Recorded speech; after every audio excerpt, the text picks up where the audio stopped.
Hey guys, welcome to another live show, another live She Knows Arsenal. Make sure you guys like this video and subscribe to the channel on your way in. And most importantly, make sure you guys are getting into the chat. Don't be shy. Let me know how you guys are thinking and feeling. This is obviously a transfer show.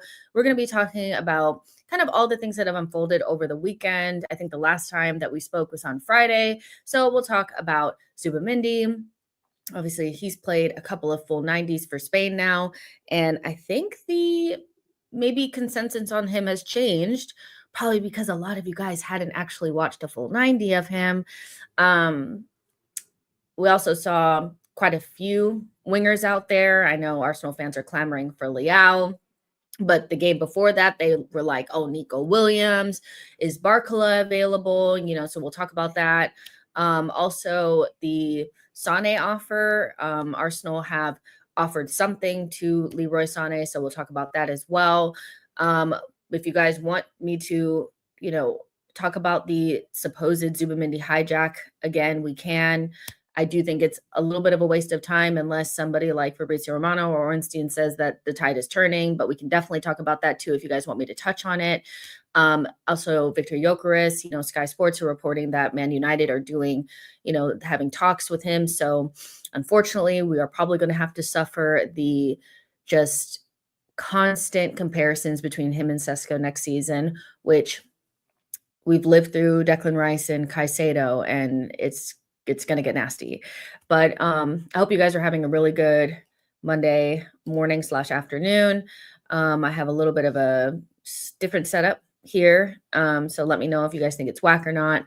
If you guys don't know, I love changing shit up. And over the weekend, I moved a bunch of furniture and did a bunch of nonsense. So yeah, but like I said, make sure you guys like and subscribe, and most importantly, get into the chat. Let me know what you guys are thinking and feeling. I'll start to put your guys' comments into the chat so we can kind of, get a feel on how you guys are thinking. And my computer is over here, whatever. So if I'm looking over there, that's because the computer's over here. You're right here. So yeah. Victor says setup looks aight. Is that all right, it's cool, or is it all right? Let me know. Valeria says it's looking a bit more colorful. Right. You see, you guys are picking up what I'm putting down. Errol says, hey, Jess, this deal is almost done. Medical and paperwork to do according to main man. Here we go. Rock says Zubimendi yesterday. Blessing says, hey, Jess, and hello to chat. We here for another one of Jessica's ramblings on the misdemeanors of Arsenal Football Club. Free entertainment. Strap up. We are in for a good one. Valeria says, hello, guys. It's going to be a long summer, and the transfer window just opened the other day, and a lot is already going on. Anybody tired yet? Burmy says, hey, y'all, happy Monday. Jonathan says, Zubimendi and Nico Williams look a lot better with better players. Shock. Let's start there. Also, we'll talk about the Kudus links if you guys want to as well. Just get a nice little roundup here. But I do want to start on the Zubimendi stuff because it's probably the most, topical, the biggest thing to talk about at the minute. Because listen, I'm not I'm not gonna say, well, actually, that was about to lie my ass off. Listen, if you don't rate certain players, that's fine. It's not my job to try to convince you to like a player or think a player is good enough. We've spoken at nauseum about, Sesko and Gyökeres, and we've done this, for time now. So I do understand that we all have different ideas of what's good enough for Arsenal and what's not, right? But I do feel like, in particular, when it came to Zubimendi, that there was a complete disregard for any of the, people outside of Arsenal rating him. The fact that Liverpool wanted him, and there was this almost he's just not. I mean, it's he. I just don't see it. I don't see it, and I'm just like, are you not looking, or are you trying not to see it? Is it because he's a DM? I don't really understand. But listen, if that's how you want to view it, that's fine.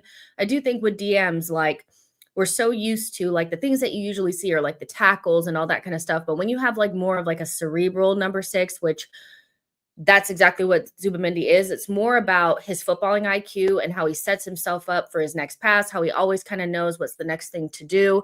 The next pass is already immediately available to him. And I think it's more difficult to see that with Real Sociedad, especially on the poor season that they had this past season. But it was so striking to, like, you could see it with anybody, I think, could see it with a better side. He just looks class. Like, he just did both 90s, one against France and the one against Portugal was just a level above. You could just see it. And when I was saying I wasn't the only person who said this, so I'm not going to sit here and be like, oh, I was the one. Yeah. But I did say that I feel like he's going to give us a little bit of the João Neves Vitinha effect at the base of midfield. And he's also comfortable being a lone six. When he's the lone six, his whole entire job is to allow the eight to roam free. And so instead of and we try to do this with Thomas, but we can't really do it as much because his legs are kind of gone. But you can literally leave him there by himself. He's just going to drop nicely into the center back's, position or the fullback position and dictate from deep. He's somebody also that's going to pick up the ball in deeper areas and carry it forward. He's, pretty press resistant. He can get away from trouble, and he has good line breaking passes in his locker. He just has all the things that you would want in a number six, in my opinion, because he's also very good defensively. He's not somebody that, is just like all passes and glam and glitz and doesn't have the ability to get stuck in and do it in a night at Stoke and all that kind of shit, So I'm glad that people got a chance to see it. I'm glad that, it feels like we're more aligned as a fan base on why this signing will be important for us. It doesn't mean it's the only signing that we need. He's not just like the fixer to all of our problems. We still need a striker. We still need a left wing. We still need other things. But you see it now. You see it now. I want to know, if you were somebody that watching him in the Nations League for Spain, if you were somebody that was a little apprehensive or a little bit confused on why this player was so highly rated and your mind has been changed, let me know that in the comments, because I want to know just what your vantage point was on it, because sometimes you just don't rate players the same as other people, and you need to see them in a different light in order to get the gist. Let's see. Jonathan says, I watched him versus United. I didn't see it. Hold my hands up. And I think just Sociedad, one, they don't run their possession through him. He has pretty low touches, and they don't really run the ball through him the way that Spain do. So you don't really get to see the vibe on the ball as much as you would want to. And they also just have had a pretty poor season this season, so it's difficult to see. But you could definitely see it for Spain. You could definitely see it for Spain. Ruak says, always rated him. Zubi just plays so similarly to Jorginho. So easy way to say a younger Jorginho, but more willingness to carry. Matt G says, Jess, why are some fans still calling him bang average? I don't get it. He looks quality, and you can clearly see the impact he will have on our team.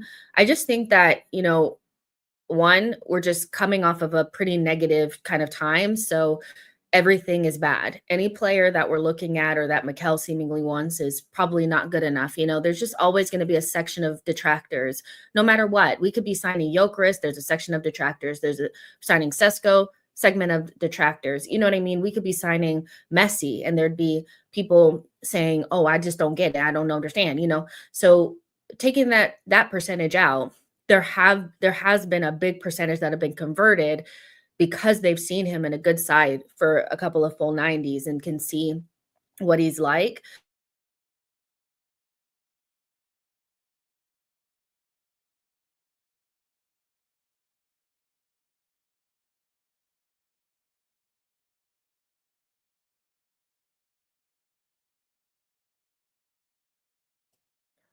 Oh, I'm back. Sorry. I saw that I went away, and I was like, what the fuck? There's always going to be a section of people that just don't get it, and that's just how it goes in football. Not everybody's going to rate everybody. I mean, to this day, people are still debating Messi versus Ronaldo and trying to convince people that Ronaldo is not this and Messi's not that. And, it's just wild. It's just wild. I know you guys can see me now because I can see myself as well. So sorry, I know it went out. World Boss says, "Hey Jess, hope you're all good. I am liking what I see from Zuby. I just hope we can get the signings we need done. I can see Zuby playing 8 against low blocks." Mohammed says, if signings Doobie means I stop seeing Odegaard between Saliba and Gabrielle, I'm excited. John says, I've seen enough of Zuby to want him in our midfield. Chris says, Kroenke's trying to silence Jess. You can never silence me. I will always be chatting, okay? Abdo says, Mike coaches the creativity and spark out of the players. Zuby will be just fine. No reason at all to worry about him. I'm much more concerned about our business higher up the pitch. Zuby is quality. Yo-Yo says, always have to take international football with a pinch of salt, but it's obvious that he looks better with better players in the least, so should hopefully look good at Arsenal, which for sure. John says, yeah, that will always be a thing in every supporter base. Terry Tibbs says, if he's shit, why did Pool bid for him and Real want him? I mean, I think I do look at stuff like that too. Like, okay, who's wanting this player, who's looking at this player, and that's not the best way always to think about things. I feel like, because Real Madrid technically wanted Havertz, but I think there's enough people that speak about how good he is, whether it's, experts in La Liga to coaches, to the fact that Liverpool really wanted him. I do think there's enough there where at least if maybe you don't see it, you can understand like, okay, maybe there's something I haven't seen yet, but I don't need to be like shitting bricks about this player. Do you know what I mean? Life of BOJ says double pivot with Deck. I think he is going to allow Declan to be a lot more adventurous. Like I said, Spanish coach was saying in one of his like masterclass kind of coaches voices thing, was saying that the whole point of Zubimendi is the fact that he can play in the lone 6 and it doesn't require the number 8 to be locked next to him and holding his hand. And so I wouldn't be surprised if we actually saw a lot more freedom from Odegaard and Rice to be more aggressive going forward because they have somebody that they can trust in that position, which I don't necessarily feel like we have that with Partey all the way, or we definitely didn't have that with Georgie. So yeah, Johnny says goosebumps meter. Rodrigo 9 out of 10. Nobody else is a 9 out of 10 from the players we've been linked with. Gyökeres would have been an 8 out of 10 at best. He's not world class yet. Yep, goosebumps meter for me is, it just depends on the left wing. Left wing is obviously very important because we know we're getting Sesko. I think the news around Gyökeres in talks with Manchester United, I do think that we can be like, all right, we're getting Sesko, they're getting Gyökeres, so it's all about what the left wing does. And, if you've been watching the Nations League games, I do think you do get a good gauge of like what we could be getting with whatever left wing we get. If you're a Leao person, you loved what you saw at the end of that game against Spain. If you're a Nico Williams person, you loved what he did against France. If you're a Barcola person, maybe he wasn't the most sparkly out of the players that were mentioned, but, he's definitely like one of those really good players. So the left wing is super important, and that must get done 100%. Let's see. John says, I'm scared about how City are pulling top talents with less money.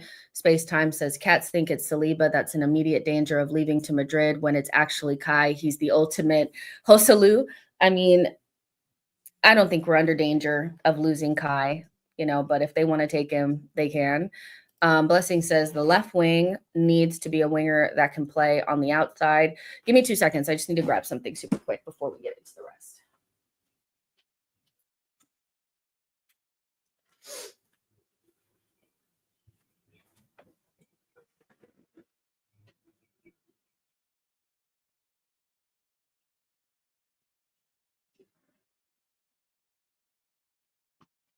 Okay. So let's see. We need a left winger that can dribble past the defender. Don't care if he dribbles past his right or left. Beat the defender and defense, and we'll have an imbalance to take advantage of. Let's see. Johnny says, what I would like? I would like the club to tell us what they want to buy, like striker and left wing, then tell us what our number one targets are, secondary targets and third targets. That would work well.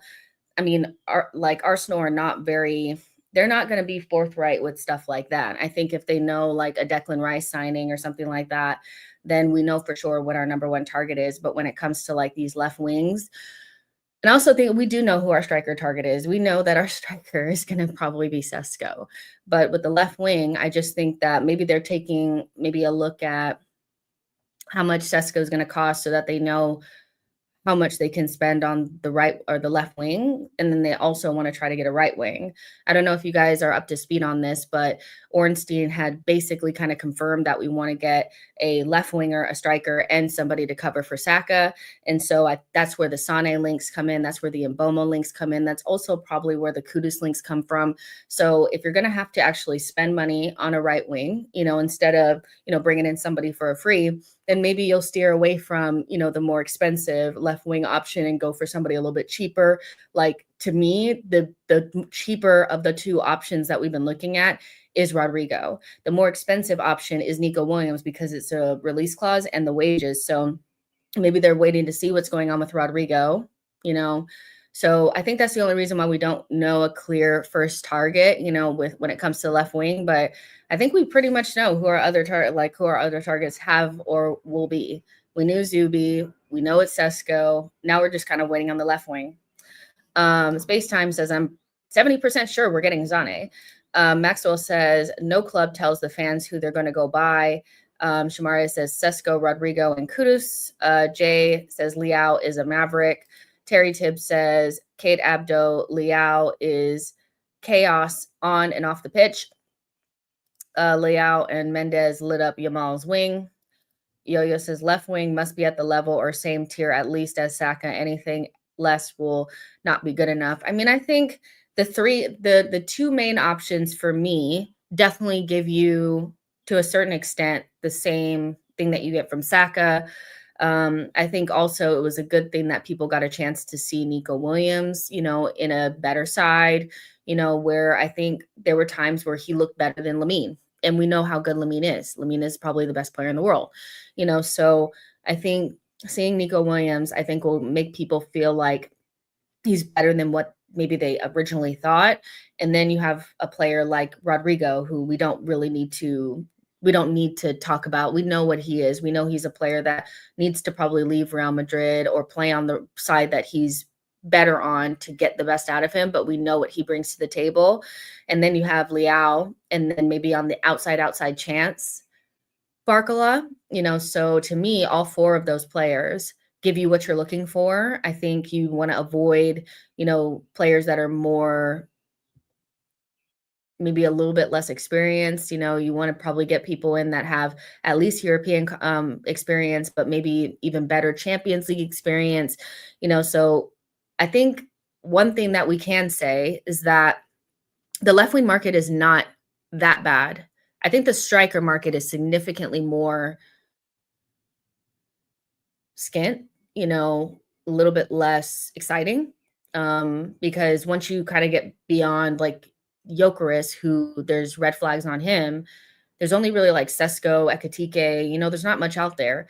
But like literally right now, you could maybe convince a Rodrigo to come, get a Nico Williams. You could also, maybe get Liao. Actually, you can't get Liao because he is going to leave AC Milan, right? And then you have somebody like Barcola. If Bayern go get Barcola, then you can go get Liao. One of Bayern's first choice is Barcola. Their second choice is Nico Williams, and then everybody else is below that. So even if Bayern go get the person that they want, there's still options left for us. So I think to a certain extent, you could probably rest your head just a little bit that there's options. Because I would be more concerned if there wasn't any options. Brap says, I think Rodrigo is just as good as Nico. I think Nico Williams probably is the type of profile that a lot more Arsenal fans are more excited about, but Rodrigo's level and stature is higher.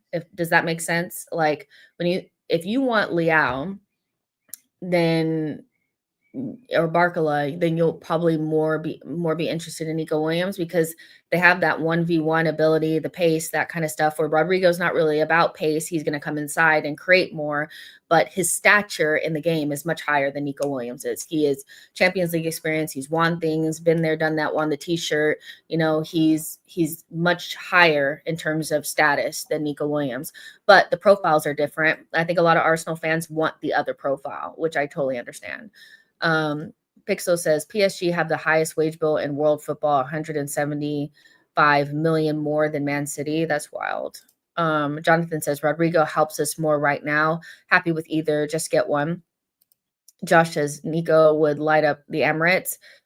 I'm okay with giving any four of those players the number 10. Like, give them the number 10, let them do what they want to do. I know some people are like, give Leao 14. And I'm like, sir, take a seat. Like, no 14s. Like, we should actually retire that number and not let anybody touch it again.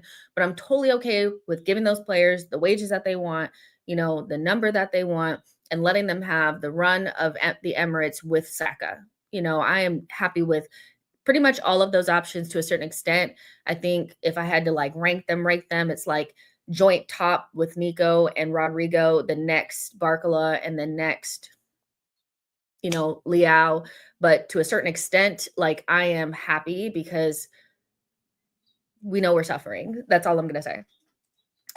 John says, if we fumble the Zubi deal, I don't know how we can cope with that. Not even here we go. Feels like a year has passed. I mean, I think when it comes to the Zubi thing, I think a lot of people would be putting themselves on the line and their credibility on the line if it doesn't end up going through. Now, I think obviously until he has the t-shirt on, then it's kind of like he has the kit on. It's kind of like, okay, it's not 100% done. And they've said that. But when the documents have been, signed and also exchanged, I think it's a little bit more difficult. And when I think about it from a practical perspective, if I'm Arsenal and I'm doing you a favor, a solid, in waiting until July 1st to kind of announce it and all that kind of stuff so that it can be on your books at the right time, then I need some sort of, promise or some sort of condition where I feel comfortable allowing this time to pass without losing the player. So I'm going to make sure it's tied up as much as possible so that if you guys want to get out of it, there's legal ramifications for it. Outside of failing the medical, he's our player, right? And so I think Arsenal would not be this relaxed and this confident, and the Fabrizios and the Ornsteins and the McBells and the Hand of Arsenals and all these people would not be as relaxed about it or as staunch in their opinion on it if we had something to really worry about. Now, does that mean that Real Madrid are not trying? Of course they're trying. They're fucking annoying, and they are a heinous institution that I just, at this stage, beating them once means that they want to tear us down, limb from limb, just down to the studs. Even contacting Miles Lewis Skelly made me so angry. Of course he's not. And again, their mouthpieces were saying that they've contacted Miles Lewis Skelly and the contract talks are not going well. But everybody that is actually credible is saying that it's getting done. So this is why I'm a little the main person saying that everything has changed off of a phone call is the person that said that Declan Rice is signing for Bayern. So I get it that you're nervous and it's why isn't it done? But a lot of people's credibility will be shot off of the back of this, so there's enough there where people feel confident enough to put their name on the line. Fabrizio's whole name is built upon his credibility around transfers. If he doesn't think that it's going to go through, he's not going to do the here we go. He's just not going to do it. So I get that they probably do really want him and they want to try to see and peek around the corner and oh my God, can you come back? But I think Arsenal, I would imagine that Berta is experienced enough to know how far we have to get into the transfer and how to lock it up enough where we feel confident that we can do them a solid by allowing this transfer to go on a little bit longer in order for them to get this signing onto a different accounting year, Yo-Yo says, if you followed football long enough to know you've seen multiple deals falter at the 25th hour, can't afford to let that happen this summer for Arsenal with it being Berta's first window. Catalan says Zubimendi is going to Madrid. I read that one. Victor says, am I crazy to be a bit worried that Spurs got Thomas Frank? I generally like the guy, but he's also a really good manager. He's able to work with very little and get the most out of forwards. I mean, I don't know. I don't know. I am I wrong not to spend that much time thinking about Spurs? I mean, you know, every time they get a new manager, we have to have some sort of like, town hall meeting about, are we scared of them this season? Let's see. I think Thomas Frank is a great coach, so we'll see how it goes. But yeah, I think I'm so focused on what we're doing that it's hard for me to even look at where other things are going on, because it's just like, yeah. Let's see. Foxy says if Zubi had any common sense, he would be going to Madrid to play for Alonso. His game will improve a lot playing for someone that played in a similar role. I mean, well, then I guess he doesn't have any common sense. And I think a lot of rivals just do not, like, especially after this weekend, are like desperate for him not to come to Arsenal. I would love for this to just get done so we can just be done with it, because it's just like nonsense. Let's see. I'm just looking for the comments. Victor says, yeah, that's true. I just wish it wasn't Thomas Frank. Of course, now I have to pray on your downfall. Now I have to be the biggest hater of somebody that I respect so much. Also, we've lost a soldier. Thomas Frank was one of the only coaches in the league that didn't play into the media's constant like desperation to make Arsenal look bad. He always had something nice to say about us. Also, the Luton manager that used to be there, another one of our greatest soldiers. Whenever the media would try to get them to say nasty things about us or play into the media game, they would always just be like, well, Arsenal are a great team. They're good. I like what Mikel Arteta has been doing. They're not like the Eddie Howes and those kinds that twerk for the media to look good and all that type of shit. So, yeah, I mean, we've lost a soldier, but as soon as you sign for them, buddy, we are the ops, okay? David says, even if Zubi doesn't go through, that probably reflects more poorly on him rather than Arsenal. Seems like Arsenal have been doing the proper work there for the very least. Pixel says, I rate Thomas Frank. He has worked with peanuts compared to the big six clubs. Arteta has played a similar role to Zubi at Arsenal, with Wenger making him play as a deep line playmaker. Victor says they've seen Zubi's bag and they don't want him to play for us anymore. Like, yeah, I mean, I remember like just a couple of weeks ago, I was on Mo's channel and they were like, oh, I mean, even if you get Zubi, like, does he make a big difference? Is he even at, he's just a DM, all that kind of stuff. But now they're hijacked. It's hijacked. It's like, is he good or not? Like, I don't get it. Because surely if he's not that great, he's not going to make a difference. It wouldn't be that big of a deal if he gets hijacked, right? Let's see. Johnny says, even if God goes to coach for Spurs, they won't finish top 6 when they have to play the same squad twice a week. Not one squad in the Premier League first half of the season, first squad in the Europa League second part of the season. Rubbish. Yeah, I mean, you have a couple of clubs that are going to be playing Champions League now instead of playing in inferior competitions. And so we'll see, how they cope with it. This will be our 3rd season running doing this, so we should be used to it by now. We should have a big enough squad. So, yeah. Burmy says City and Liverpool are looking like formidable opponents next season. That left wing signing is crucial. Rodrigo, Leao, Williams would all be good signings compared to what we have now. And I totally agree with that. Make sure you guys are liking the video and subscribing to the channel. I was obviously on the old Twitter and had seen something about, so again, I just want to bring you guys up to speed on, what Ornstein said about what we're looking for in this window, just in case, you guys didn't hear me earlier. But he had basically said that Arsenal are looking for a left winger, and also a striker and somebody to cover for Saka. So that's where Mbeumo came from. That's where the Sane links came from. So I'll read you the most recent thing coming out of Germany about Sane is that Leroy Sane is expected to play the entire Club World Cup with Bayern. After that, the club still hasn't given up on hopes of extending his contract. Of all the clubs interested, Fenerbahce have made the most lucrative offer to Sane. And so I'd also seen something about, so with him, like, you're not going to find out anything about Sane and where he's going. If he's going to play the Club World Cup, then you're not going to find out anything about him until after that. And so that ends on like July 15th, just to give you guys like kind of like a timeline. If we were to get him and we were to know we're getting him, it's going to take a minute. Like, it's going to take a minute to get that information, so just putting that out there. But like they said, Fenerbahce had put in the most recent, let's see, the most recent, or the biggest bid. They had put in the biggest bid, and then also Arsenal had put in an offer, but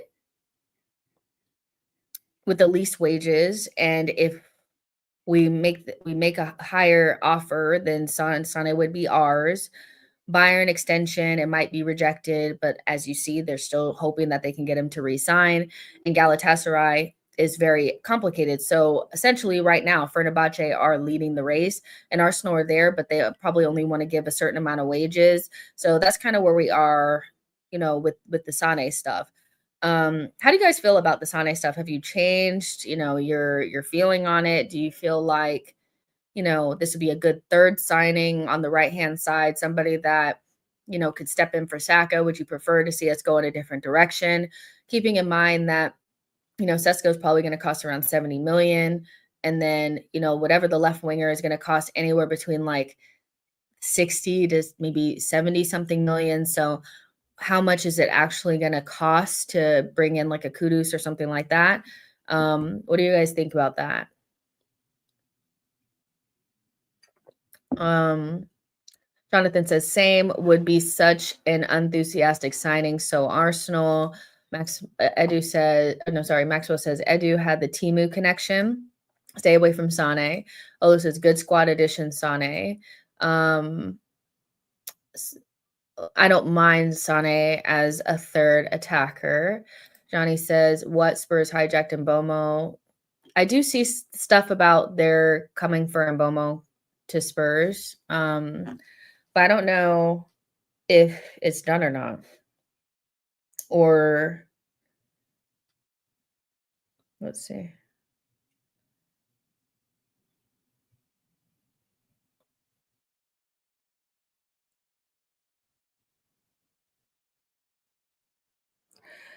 So yeah, we'll see what happens with that. But I'm sure why wouldn't Thomas Frank want his best player, with him, at his new club?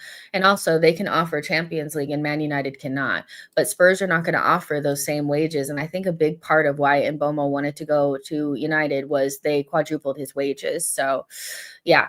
Victor says Sane is okay as a third attacker, squad only. Maxwell says, I would take Sane only if he was a backup option to Saka and we got a proper left wing. Will Sane still have the hunger to win? Yes, he'd be the backup, but this team needs to add players that still have something to prove. By the way, do we know who that mysterious German player was rumored to join Arsenal last season? I mean, it's just nonsense. That some of these people still run with the same nonsense every single season. They never come up with exclusives, and then people are still like retweeting their shit. Pixel says Zinni had a good first season when he went down after injuries. So yeah, I think Sane maybe as a third attacker would be okay. I'd prefer us to look maybe somewhere else. Of course, I'd prefer like a Kudus or even maybe like a Malik Fofana from Lyon. I just prefer a younger player. The older players tend to lose the hunger and the fire once they come to Arsenal for some reason, whether we're good or not. Willian was here when we were shit, and he played very similarly to the way Sterling played when we were better. So it's, to me, it's we do want to maybe bring in somebody that can step in for Saka, but would it not be better to bring in somebody with a little bit more fight and a little bit more light in the eyes, that kind of stuff? So, yeah, Travi says, I want Kubo. To be honest, I think some Arsenal fans would keel over if we went back to Real Sociedad to go get something. Pixel says, yeah, we don't need backups. We need players to challenge the first team to start. Enough of backups and cheap options. And this is where I do think that, Kudus makes a much better argument for him being included, because people were putting him in for the left wing, and he's just not a left winger. He's not. He plays in Saka's position, or he can play, attacking mid or the 9. And so he makes a lot more sense on a cut price from West Ham, because we're seeing like 55 million euros being banded around. So what is that, about 48 million pounds? Something around, because if you were looking at Mbeumo, you got 50 million, don't you? Because you knew Mbeumo was going to cost around 50 million. So you got 50 million, don't you? You're about to buy Hoyson, you got 50 million, so maybe if you can get the fee around 50 million, Kudus would be a really good player to add to the squad. Really good player. If you can't add, that ball progression somewhere else, then add it with him. He's somebody that if you have him coming off of your bench, you look so much more dangerous than with a Sane coming off of the bench. And I know that that's like, but Sane won things and he's at Bayern, but Margaret, have a seat. I don't want to hear about Sane when Kudus is available. He's younger, he's hungrier, and Sane has had injuries. He's slowed down. He didn't really love being in London. I don't want that. I want somebody who's like desperate to succeed, So, yeah, I think, to me, that would be our better option. If we couldn't get Mbeumo, try to get Kudus for cut price. It's a shame that he's not already an Arsenal player. He could have been an Arsenal player for about 40 million pounds, but I know he didn't have the best season, but again, we understand environments and, managerial changes and stuff like that. And that didn't stop him from cutting us up, did it? Kudus had the worst season he could have possibly had, but he still came to the Emsen bag, didn't he? So yeah, I think I'm taking that. I'm taking that over Sane if it can be finessed, if we can get the fee down a little bit. But in summer, if you were to get, so like I'm just spitballing here. Walk with me. If you got like Nico Williams, Saka, and Kudus as your wing options, are you not cooking a little bit or not? Are we cooking or not? Octavio says, depending on the price, Lookman is also a potential wild card signing as well. Sammy says, West Ham is not selling Kudus for 55 million for us. They will make it difficult. Maybe they'll make it difficult. Pixel says, Ethan is better at attacking midfield. And I think a signing like this would, almost confirm that Ethan is going to play midfield, which is great for him. That's his long-term position. He wasn't the best on the wing in certain circumstances because he just is more of a midfielder, and that's fine. And so you have kind of confirmed who you're going to have backing up Odegaard. You're going to be able to rest Saka. You're also going to can play Kudus in different positions. You can play him in the 9, because that was kind of like the good thing about Mbeumo, is that you knew even if he wasn't going to play in Saka's position, he could have played in the 9, and so Kudus can do the same thing. And it opens up the opportunity to move one of Trossard or Martinelli on, which I think we need to. I think we need to move one of them on. We don't want cover. We want someone who is good enough to bench Saka and Martinelli. Where's the ambition? David says we can cheap out on a left wing if we compensate with a really good attacking midfield option to compete with Odegaard. I feel like our money is best spent on left wing. I don't feel like cheaping out on a left wing. Like, what does cheaping out on a left wing look like? What player does that look like? We're talking about upgrading the starting 11. And as much as people don't want to hear it, we have positions that need to be filled with starters, and Odegaard's position is not one of those. So bringing in somebody who's going to compete with Saka and then leaving us in a situation where Martinelli or Trossard will be starting on the left doesn't help us, So I think, You have both Max and you have Ethan coming through that play Odegaard's position. The best places to upgrade are left wing. Left wing is the position that needs to be upgraded. That's actually a position to me that you can't chintz out on. You need to go spend the release clause on Nico Williams. You need to go spend the money, go to AC Milan and get Leao if that's who you want. Go to PSG and give them a competitive offer for Barcola. You go to Real Madrid and ask for Rodrigo. That is the one position that I feel like you can't chintz out on just to get a backup option or somebody to compete with Odegaard. So yeah, sorry. It's going to be left wing that the money needs to go on. To me, Kwame says Eze is the best left wing. He is such a likable player too, as well. Like all the stuff that's come out with him, all the content that's come out with him recently, he's going to have a forever fan in me unless he goes to Spurs. But he is such a likable, smart, grounded, and talented young man. He deserves a big move. I just hope that big move is not Spurs. Ruach says, sorry, I'm not doing another season of Nelly or Trossard on my wing. I'll vomit. Brighton aren't letting Matoma go to us for less than 70 million. Greedy bastards. I'm not convinced by Nico Williams. Fair enough. Victor says, Jess, that's top 3 attacks in Europe. Williams, Saka, Kudus as your forward options is crazy. That's some real black power right there. Listen, no offense to Chitty, and I like Chitty. I like his account. But he said that Arteta needed to get away from his racist kind of tendencies and go get Leao. And I'm like, listen, like, I get that, the Spanish managers have a little bit of like a thing, I get that.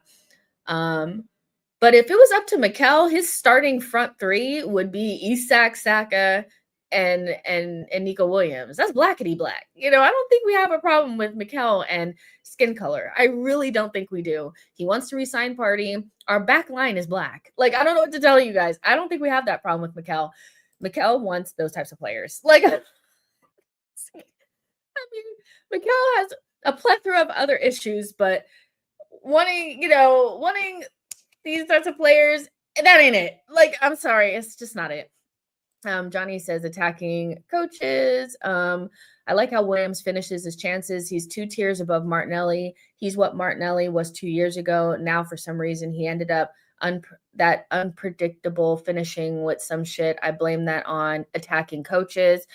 So I hear that. Victor says Isak, Saka, Nico, black as you can get. Listen, that's what I'm saying. I'm sorry, but one thing you can't really get onto him for is that.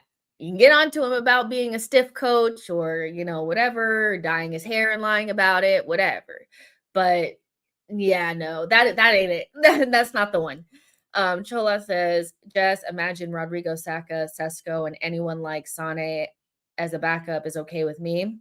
I like that. I also like if I Rodrigo, Saka, Sesko, and Kudus or whatever, because also I think we still want to inject more pace and ball carrying into our front line.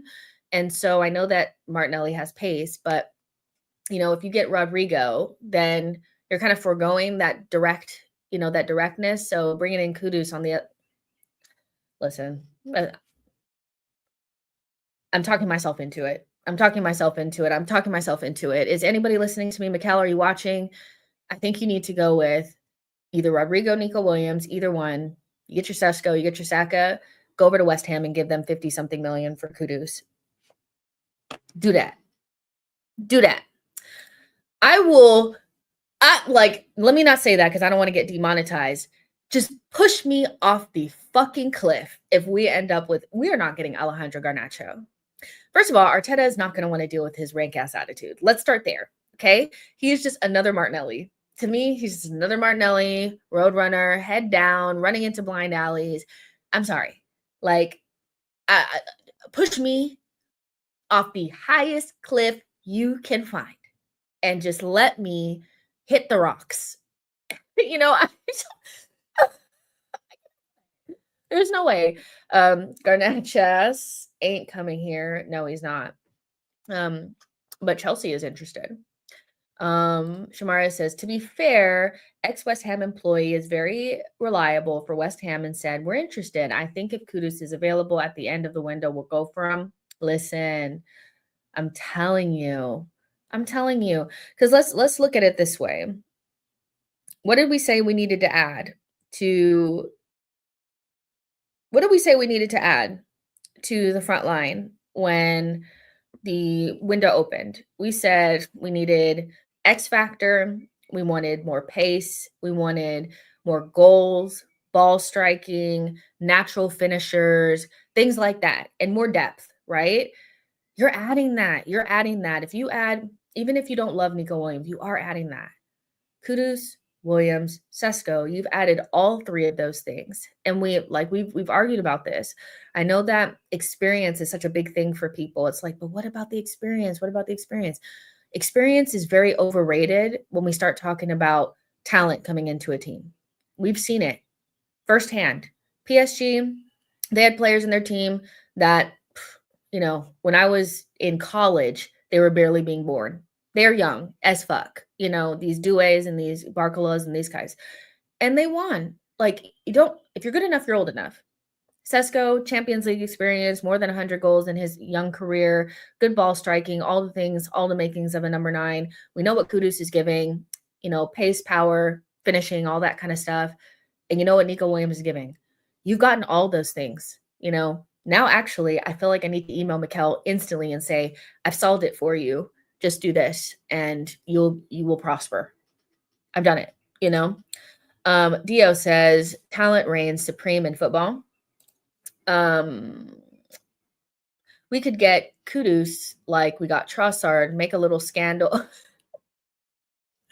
Make a little scandal that he wants to leave and he'll not play well. He'll just sit there for 3 years and get him for 40 million. I tell you, let's just make a little rumor. I like that. Samuel says, if we get Rodrigo, Zubimendi, Kepa, Kudus, Sesko, and some young CB, I'll be very happy. Anthony says, if Martinelli played like Williams last night, we would be all slaughtering him. Hold on. I mean, listen, he honestly was not that he wasn't poor against Portugal. He just wasn't as good as he was against France. And Martinelli has not had a performance like Nico Williams has had against France ever. So yeah, I get it. It's like we're always trying to figure out a way to make Martinelli the same or just as good as these players, but he's just not, because even if Nico Williams is not having the best game, he's still dangerous. He still can beat you 1v1. He can still create opportunities. He's not running out the end line. He's not kicking it against somebody's shins. He's not, ping-ponging it between his feet, and then kicking it, and then the person just knocks him out of bounds. It's different. Nico Williams bad is not the same as Martinelli bad. It's just not. Spain, they had a tough time against Portugal in certain ways, but the performance that Nico Williams had against France, I have not seen Martinelli have a performance like that. So I'm just saying, I get it that, we want to make Martinelli something he's not, but I'm tired of seeing him ping pong the ball between his and people are just sitting there like, man, we didn't see this shit. Just put the corner in the bag, man. Come on. We've had enough. Dio says, if Sesko goes Chelsea, Zubimendi goes Madrid, and Gyökeres goes United, I don't know what we would do. I mean, why would that happen? Chris says, while I'm not totally convinced on Williams, he's definite upgrade on Nelly, no doubt. John says, nah, the way Yamal was done over by Mendes, it's like Saka is still the toughest opponent for him. I think, Lamine, I don't think I've ever really seen him look like that, to be fair. I haven't seen him look so, I would say that more than just him getting kind of locked up by Nunez, he was remonstrating quite a bit. And I don't know if it was the pressure of playing again in a final against, Portugal and, Ronaldo's on the other team and all this kind of stuff. I don't know what it was, but he was really in his head. He was very unproductive. And so he'll probably learn from something like that. He's 17, so you give him grace. But, Nuno Mendes has shown multiple times this season why he's considered the best left back in the world. And so, not many people have locked up Lamine Yamal, so he deserves a lot of credit for that. But Lamine was strange. Like, he was very strange. I was like, you're killing your team because you're doing all of I hate when players it's just constant like remonstrating, and you just focus on your job. Focus on your job, bro. Because he was just so weird yesterday. He was very flustered. Victor says, bro, I've said it before, but Mendes is the best fullback in the world, better than Hakimi. His defensive abilities are better while being comparable attacking wise. I mean, the kid needed a bit of a humbler, but I think, I don't know if I want players to be humbled like that. I think in football, there's like this almost like desperation for people to be really humble and quiet. And, at 17, I think we've seen enough from Lamine where he can puff out his chest a little bit. And yes, you do get knocked down, but I would imagine something like this is only going to make him much better. So I don't know if I want him to be humble. I don't know if I want him to be quiet. I don't know if I feel like losing the final of a Nations League is really like the humbler of the, I mean, he won a treble this season. I don't know. He's won the Euros. This is like a glorified friendly, so I don't know. I don't want people to be humbled. I want people to have their moments of like talking shit, and, they get the banter and then they come back. I don't know. John says Yamal and MLS have the same character. I like that. Yeah, and like MLS had some bad moments this season, but like I don't feel like he needed to be humbled. Like that's just not, yeah. That's just not my thing, but that's just me. Um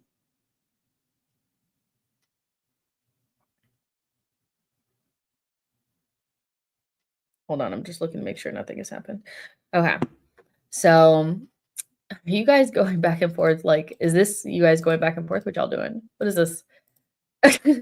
um Andy says, problem with 99% of football fans nowadays is they expect these players to ball out to their top potential in every game they play.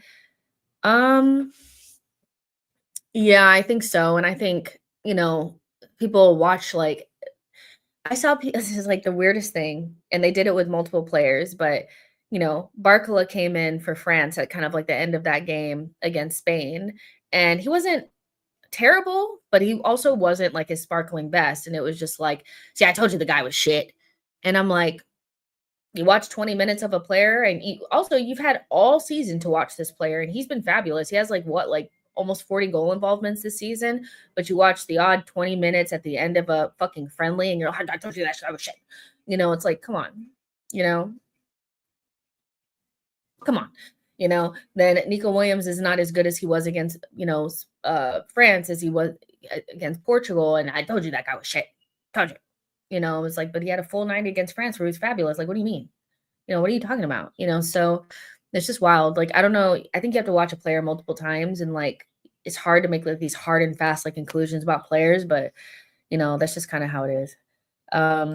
Stop asking players to be humble. Let them say their stuff. I think the part of the reason why I like Lamine Yamal so much is because he's not humble, and he doesn't really need to be, like, but people wanted to knock him down. And one thing this particular set of games taught me that I don't think I was really clued up on is like, because you can see it when they're playing against each other in the league, Barcelona and Real Madrid, but they are the most toxic and mentally unstable fan bases I've ever seen.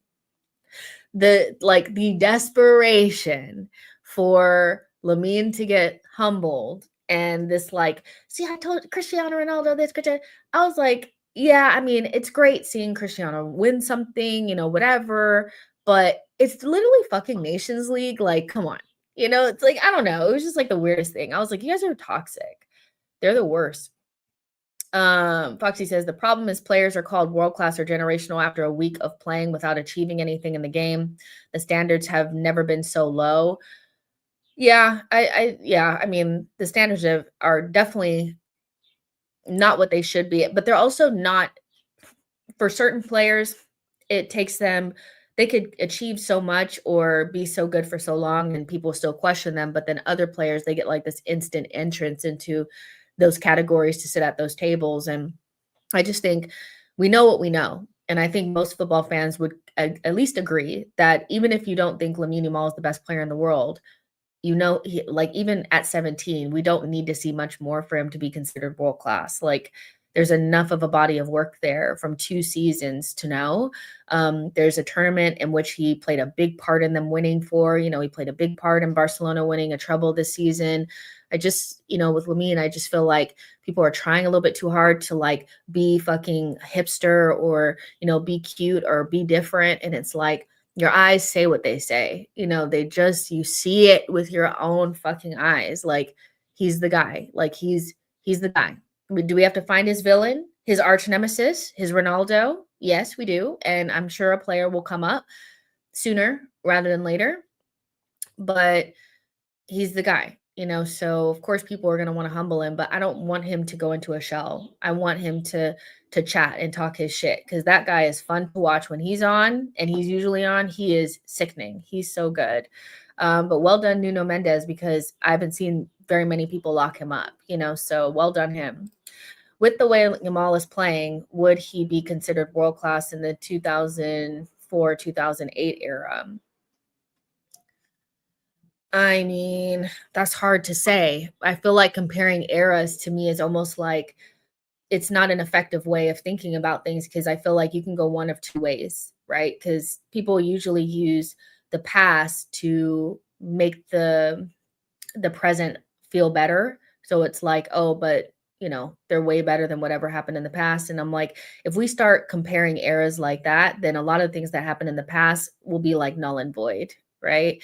Like, oh, this league is so much harder now. These players are so much better now in this era. Like we have this and that, like whatever. So comparing eras to me is a little bit difficult, because I think it's all relative. Whoever was good in 2004, 2008, it's relative to that time, but he would be considered the top level in this era. So I don't know. I don't like comparing eras, because it's just difficult, because when you're watching a certain era, that's the best of where we are at that point. Football has changed so much now that it's just not relative to what we're doing now. But I do think Lamine Yamal is special, so yeah, but we'd only really know if we watched him in that era. It's tough, Dio says Yamal would be a wonder kid back in the day. There was plenty of proper ballers back in the day being given free roles.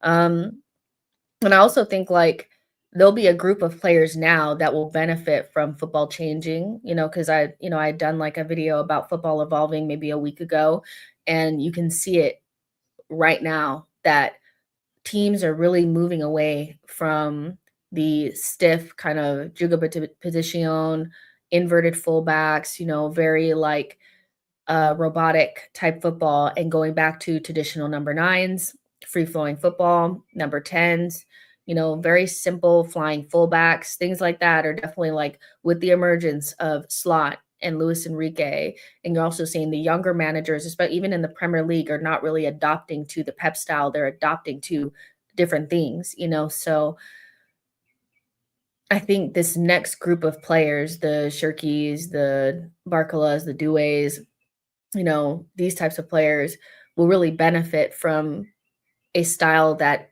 is more like will help them be able to hone their skills and go to the next level. I think the last group was probably a little bit stunted by that, like the Grealishes and those types, like they didn't really get to show their maverick as much, because they played in systems or played in an era in their prime where those types of things were tamped down. So yeah, I think we're going to see a lot of individual players come to the forefront a lot more, and it'll be kind of like it was in the past versus the focus on systems, if that makes sense. So yeah, chat for a little bit longer. I don't think I was like, was there anything else I really wanted to like fully make sure I talk to you guys about? I'm not sure. Because I feel like that was like the main thing, is asking you guys if you guys knew, or how'd you guys feel about Zuby, um, and also Sane and where we are with that. Arsenal are looking at 3 attackers, Kudus links, where we are with Sesko, um, Yeah. Um, Samuel says, "Still couldn't believe the Shirky guy was 21. He literally looks 24." And he's been around for a long time. I remember I don't wanna say I don't know if it went back to the Awar era, but there was, like, a period of time where Leon, I mean, to be fair to them, they kinda always, have these players come through. But after we didn't get Awar, um, then there's, like, the period where they had Paquetá and Bruno G, and I was watching them a lot. Shirky was around back then, so he's been around for a long time. He's 21 now. I'm pretty sure he's been pretty much in the first team since he was, like, 16, so he's been around for a minute. Um, let's see. Social Join says, "No, he wouldn't. Young Neymar, young Robinho, Ben Afra, Hazard, Di Maria are much more skilled than Yamal. These new players are good. That's it. Let them work for a few more years." I think time is just kind to people that like, especially like nostalgia and stuff like that. Because when you watch football back then, yes, the attackers were a lot freer and they looked better, but they also played in they played in different types of systems. Was the defending as good? Was the athleticism of the defenders as good? Do we have the same type of data that helped us, decide how to defend it against these types of players? Could you get like a Ronaldinho and plop him in against whatever team and it would just look the same? I don't know. I think it's weird to control, like to look at different eras when we know we're looking at different things. Um, but the thing is, you look at CR7, Messi, and Neymar when they were 17, then you reserve those comments of considering Yamal the best ever 17-year-old. I'm not saying he's the best ever 17-year-old. I'm saying I personally don't think you can say he's the best ever 17-year-old. I think he's the best player that we've seen in a long time, and it's clear that he's special, but he's probably the best player to me.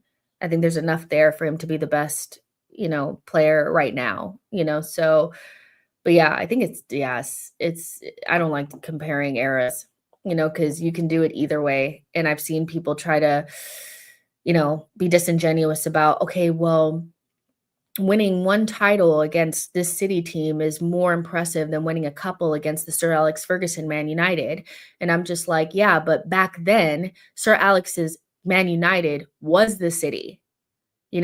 City do it different, but it's just a different vibe, but it is the same because you're going up against a juggernaut that usually wins. That's why I don't like comparing eras because I feel like you could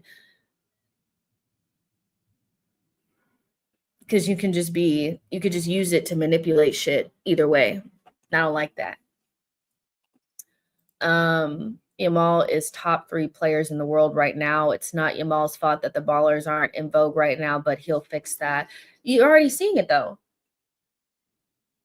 You're already seeing it though. Lamine, it's not just Lamine. We're seeing so many players that are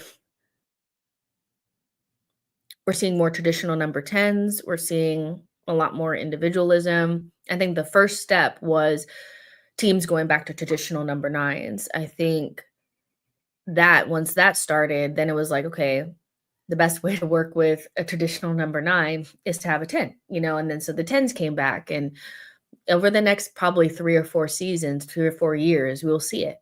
But it's not just Lamine. You watch Desire Doué play, you watch, whoever you wanna put in those conversations. Those individual players are definitely there now, so, um, let's see. Pixel says, "Pep didn't tell anyone to copy him." Foxy says, "Obviously not the best ever 17-year-old. Pele, youngest player to score in a World Cup final." And I don't think he's the best ever 17-year-old. I think he might be the best ever 17-year-old that some people have ever seen, because a lot of the football community now, especially online, is young, so they have not seen anything outside of an older Messi and older Ronaldo. And Lamine Yamal, yeah, think about it this way. Lamine Yamal might be the best player that a lot of online football fans have ever seen.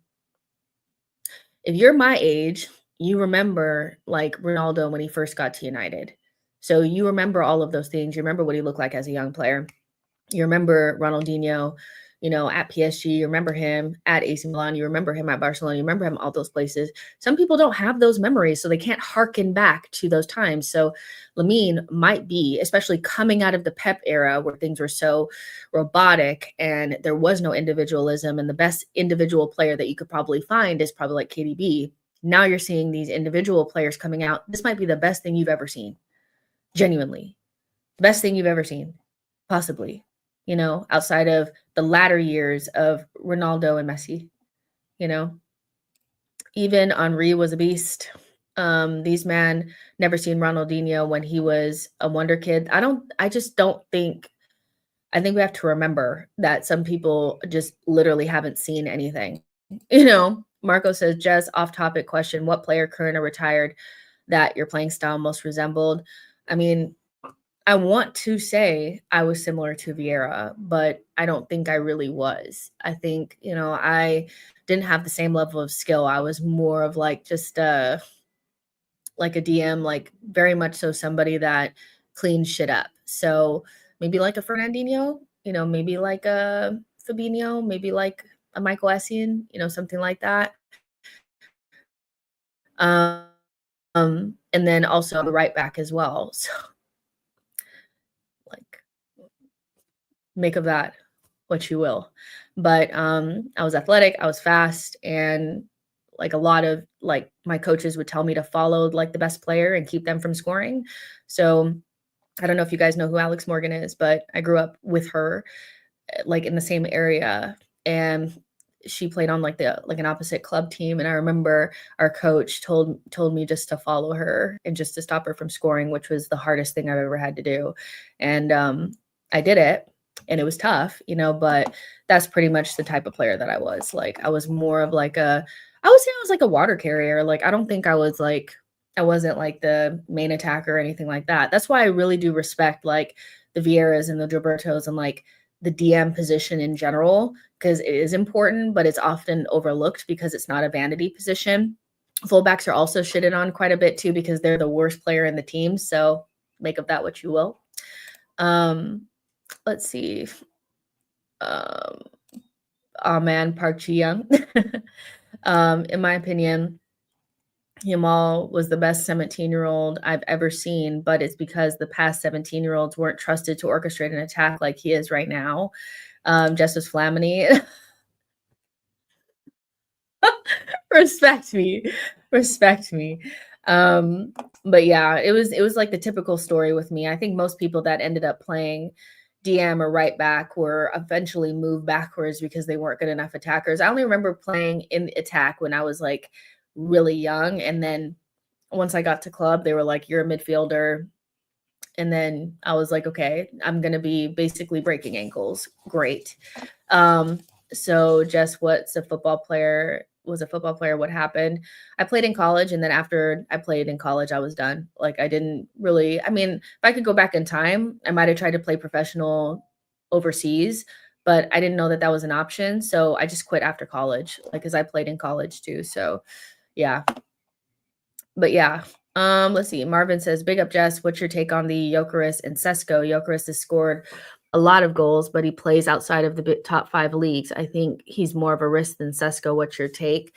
My take on it is that I think Gyökeres is a really good player, and I think he'll improve most teams that he goes to be honest. Like, I don't think none of those goals are going to translate.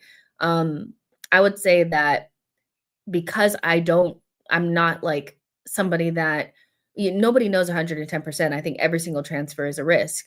But I think what concerns me about Gyökeres is if we were to get him at Arsenal, would have been the fact that no other big teams that are looking for strikers went after him.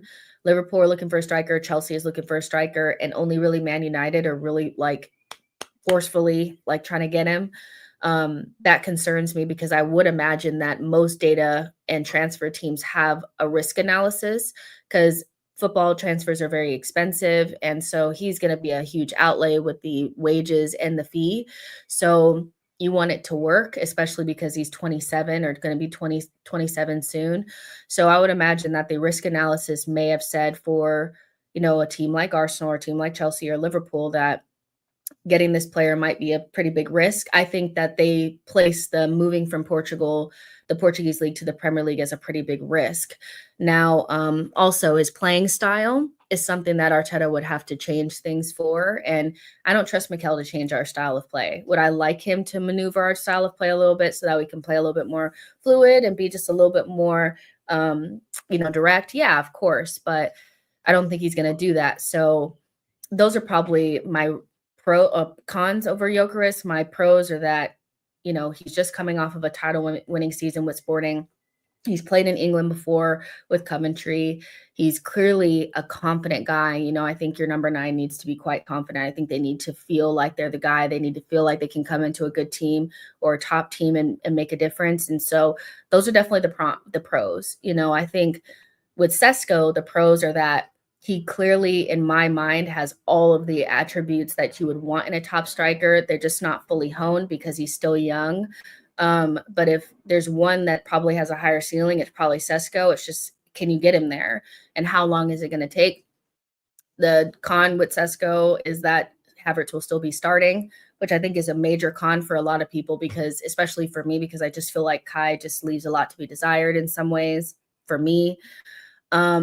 So I think it's going to be unfortunate that we're most likely going to have to go through this whole a second round of Rice versus Caicedo with Sesko and Gyökeres, because he will probably end up at Man United. So there's going to be this constant comparison. But I'm excited about Sesko because I do rate him. I just feel like, Gyökeres is obviously going to make whoever he goes into better.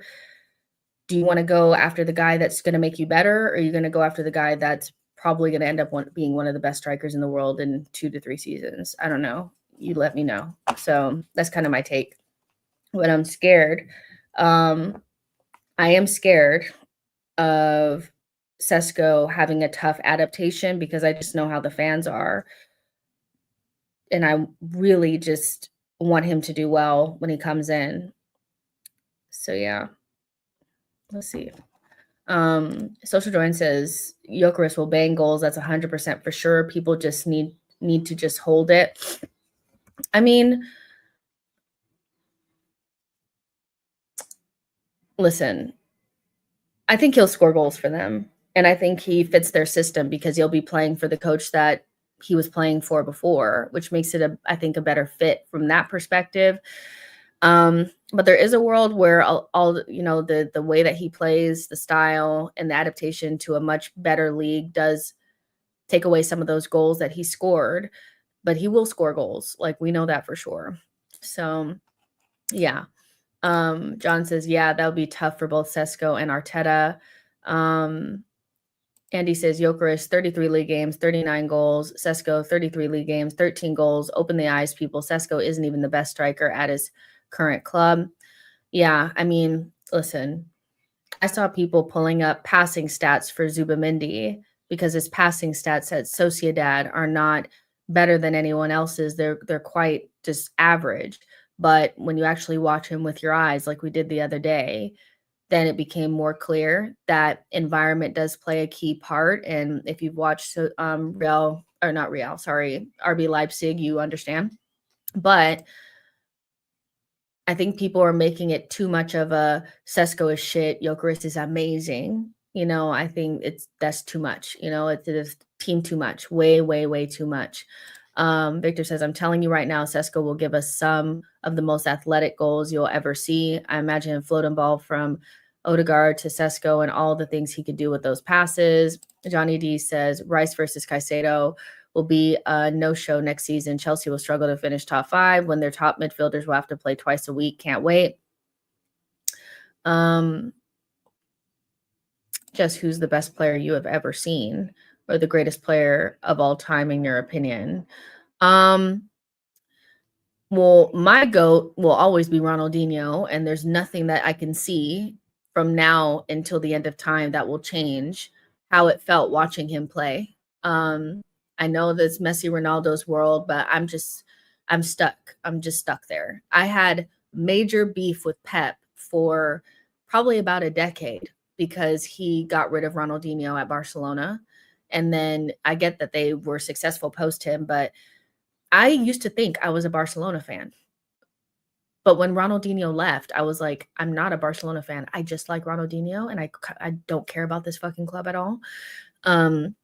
So to me, that is my GOAT. Like, I don't care if the stats don't say it. I don't care about none of that. I know what I saw. Like, that player made me, him and Thierry Henry, well, first Arsenal, that Arsenal team and Ronaldinho really made me love football, like in a different way. So to me, that's the greatest player that I've ever seen.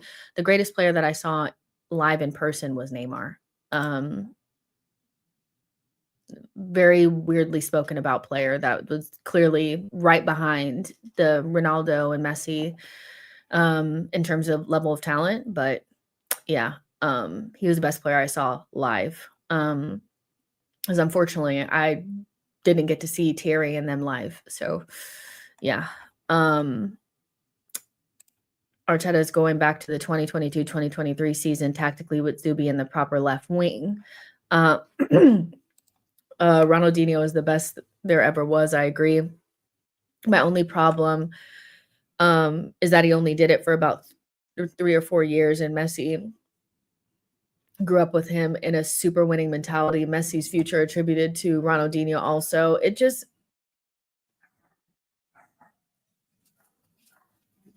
why are they barking? Sorry, I like choked for a second. Give me a second. I'm like, I was like choking for a second.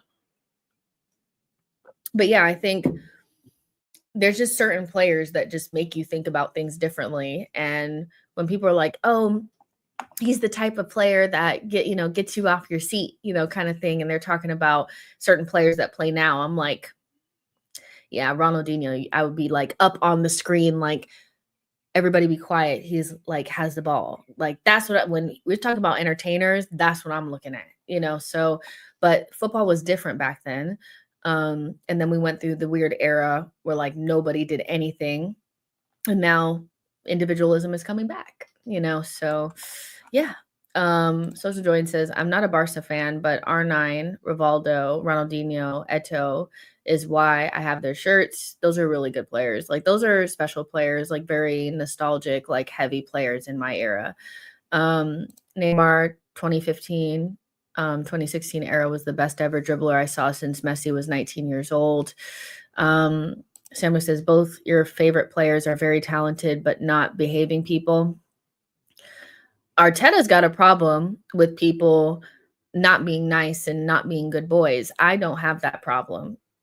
I'm sorry. Like, I just feel like if they're not hurting people, you got to deal with the attitudes, don't you? You got to deal with attitudes. If they're hurting people, that's different. But, whatever. Ronaldinho to me is just a special player, and he will always have a special place in my heart for sure. I was not really a Barcelona fan. It was like a very short period of time where I grew like very like infatuated with Ronaldinho. Like, he became like my favorite player very quickly. And it was tough because there were games where we would play against Barcelona and he would be on the other team, and I'm like, yeah, I'm an Arsenal fan, but like, I love this player. And so it would like be like when I'm watching Barcelona, I'm like, obviously, like, okay, I'm watching Barcelona, but I was actually really only watching Ronaldinho because once Pep got rid of him, I stopped watching them like that. So I never really claimed Barcelona like that. I feel like the only team I ever came close to claiming outside of Arsenal was PSG for like 5 seconds. But it's pretty much always only been Arsenal. And then it just became Ronaldinho. Like, he was just completely separate from everything. Let's see. MNB says Ronaldinho had a visual brand, the look. He just had it. He just had whatever it is. He's a special man. Let's see. My favorite player of all time was Riquelme. I feel like there's good ball knowledge in here. I think a lot of people's favorite players are the actual best players. Like, some people say like some weird shit and you're like, what? And it's like, sometimes you want to hear something other than Messi or Ronaldo, because we get that. Like, we all have either one of the other as the best, the GOAT, but like, what about the players that are in your hearts for real? Like who are the players that made you really love the game, or, the niche player that, you used to watch, and like, there's just some players that are just different. New Music says Raquelme at Villarreal was fire, fire. Trey Smooth says Lockdown was my favorite dude, was different. See, that's what I'm talking about. It's not somebody that would like just naturally would be in those conversations, because I think Zlatan gets a little bit overlooked because, maybe he didn't achieve as much as he probably should have. But you can't deny like that he was the guy. Like he was fun to watch, definitely was fun to watch. Um, so yeah. No Garnacho to Arsenal. Come on, let's be serious. Marco says Zidane is mine, not for the talent, but for the class. Watching Zidane is like dancing to a classical tune. My mom was obsessed with the French national team. She loves Thierry. Thierry is her favorite player. And so she, in turn, became obsessed with the French national team. And watching that World Cup was just so devastating after the headbutt, because it was just like the craziest moment. I remember seeing it in real time. And I just feel like all bets are kind of off when you talk about somebody's mom. And I feel like people are really disingenuous, saying like you wouldn't react probably similarly, like in a very heightened emotional moment. But Zidane was class, man. Like, and also somebody that has a very clear aesthetic. And I know that it's like aesthetics don't mean anything to some people, but they mean something to me. He had a very clear aesthetic. And he was very French. Like, I don't know. He just had it, and he was just very classy. I liked him. But he also had like a little edginess to him. But yeah, that was like a very, like, I remember that, like, I remember where I was sitting. I remember how it felt. I remember feeling just like the world was spinning. I was like, is he getting sent off? Like, it was just wild. And then watching, it's like that Italian scene was so nasty the whole time. It was just crazy. Neymar was so good. He destroyed the transfer market to the way it is now, but he was not overpriced like the rest of the players in 2017. Omar says, having the blessing of watching Zizou's Real Madrid and Kaká's AC Milan, I'd probably fall in love with the sport that is played nowadays. Can I, like, so honestly, I had a bit of a problem with Kaká for a while as well, only because, obviously Ronaldinho, is just kicked to the curb by Pep at Barcelona. And then they also took the 10 and gave it to Kaká from Brazil. And so I had like a little bit like of a little thing against him for a while, because I'm like trying to convince myself that this guy is not good enough or whatever. But I mean, obviously Kaká was class and all of that. But yeah, it's like, if I really like somebody, I can get really nasty if bad things happen to them. And I had a lot of beef with Pep and Kaká because I was just like, what's going on? Like, why are you guys doing this to my goat? Let's see. Victor says, apart from all the off the field stuff, Benzema's last season for Real Madrid was amazing to watch. I love the deep lying strong forwards that have the technical experience. Weird shout, but I enjoy that aesthetic. Yeah. Benzema was serious too. A serious player. Andy says Neymar's antics stops him from being the GOAT of anything. The best of the best players never did that stupidity on the pitch. That's not class at all.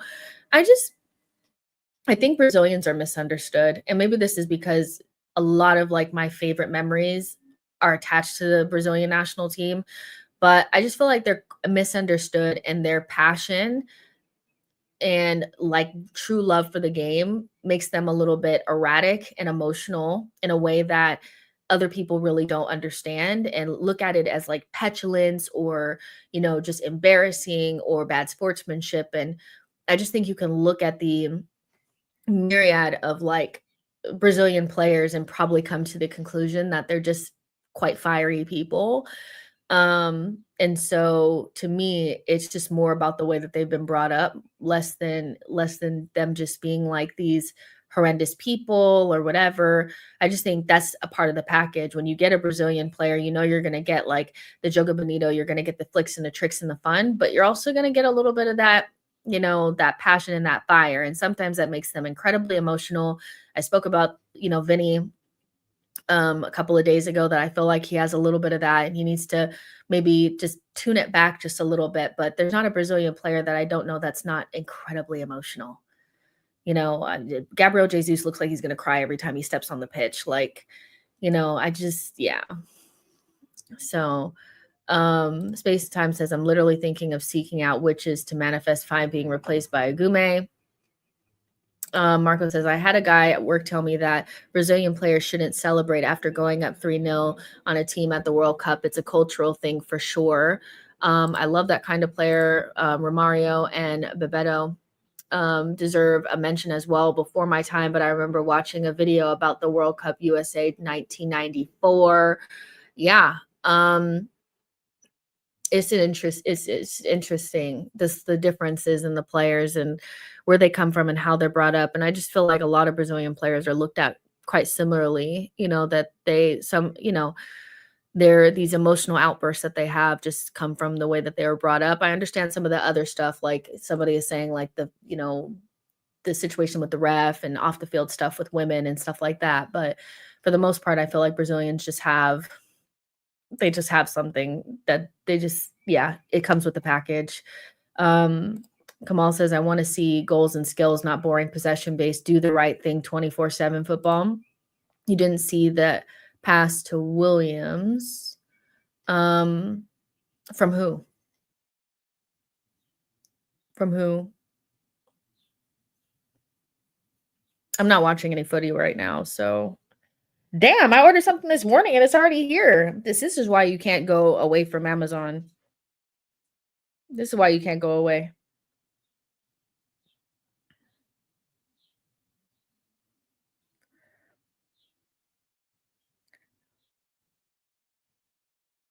What's going on?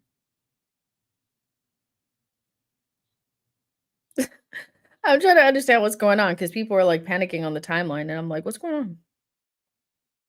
Yes, you guys. I know you guys don't care, but I'm just gonna say it anyway. Arsenal women are interested in Taylor Hines, the fullback from Liverpool. Yeah. Now that's what I'm talking about. That would be a great signing. Yeah, I don't see anything going on, guys. I don't know what's going on.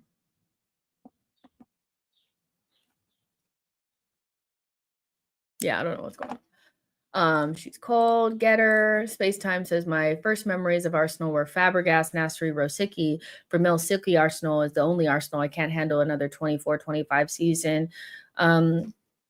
Yeah, I get that. I think a lot of people grew up in the Wenger era, so they want to feel that type of football again.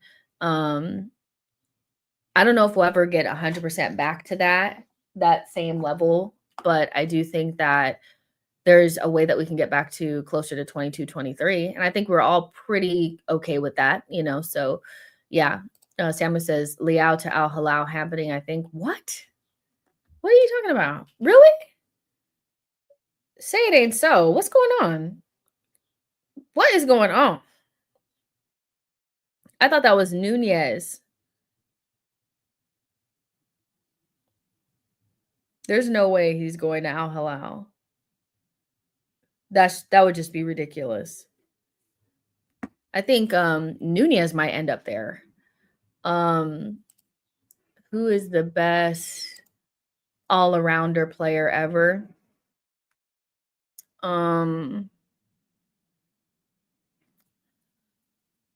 It's got to be a midfielder, right? Or maybe like a fullback that's good attacking and good defending. What do you guys think? God, that's a hard one. Honestly, maybe not even. Probably one of the players that I feel like did the best job attacking and defending is probably Vieira to me. I think he could do it all. He could get stuck in. He had tricks and flicks. He had all those things. He scored important goals. He can score goals. He's box to box, and then he also is good defensively. But I don't know if he's the best well-rounded player ever. I just think he's incredibly well-rounded. Whereas you have players like I don't know, like maybe Lampard or something that's more just better attack minded wise, but maybe not the best defensively midfielder. Like, I don't know. That's a tough one because when I think all arounder, I'm thinking you're pretty high up in like every category. You could score, you could get assists, but you're good defensively, you're solid, you're athletic, but you also tricky, you have good tech levels, so I don't know, y'all have to answer that. The first person that came to mind though was Vieira. Top 3 favorite Arsenal kits, Jess. Burgundy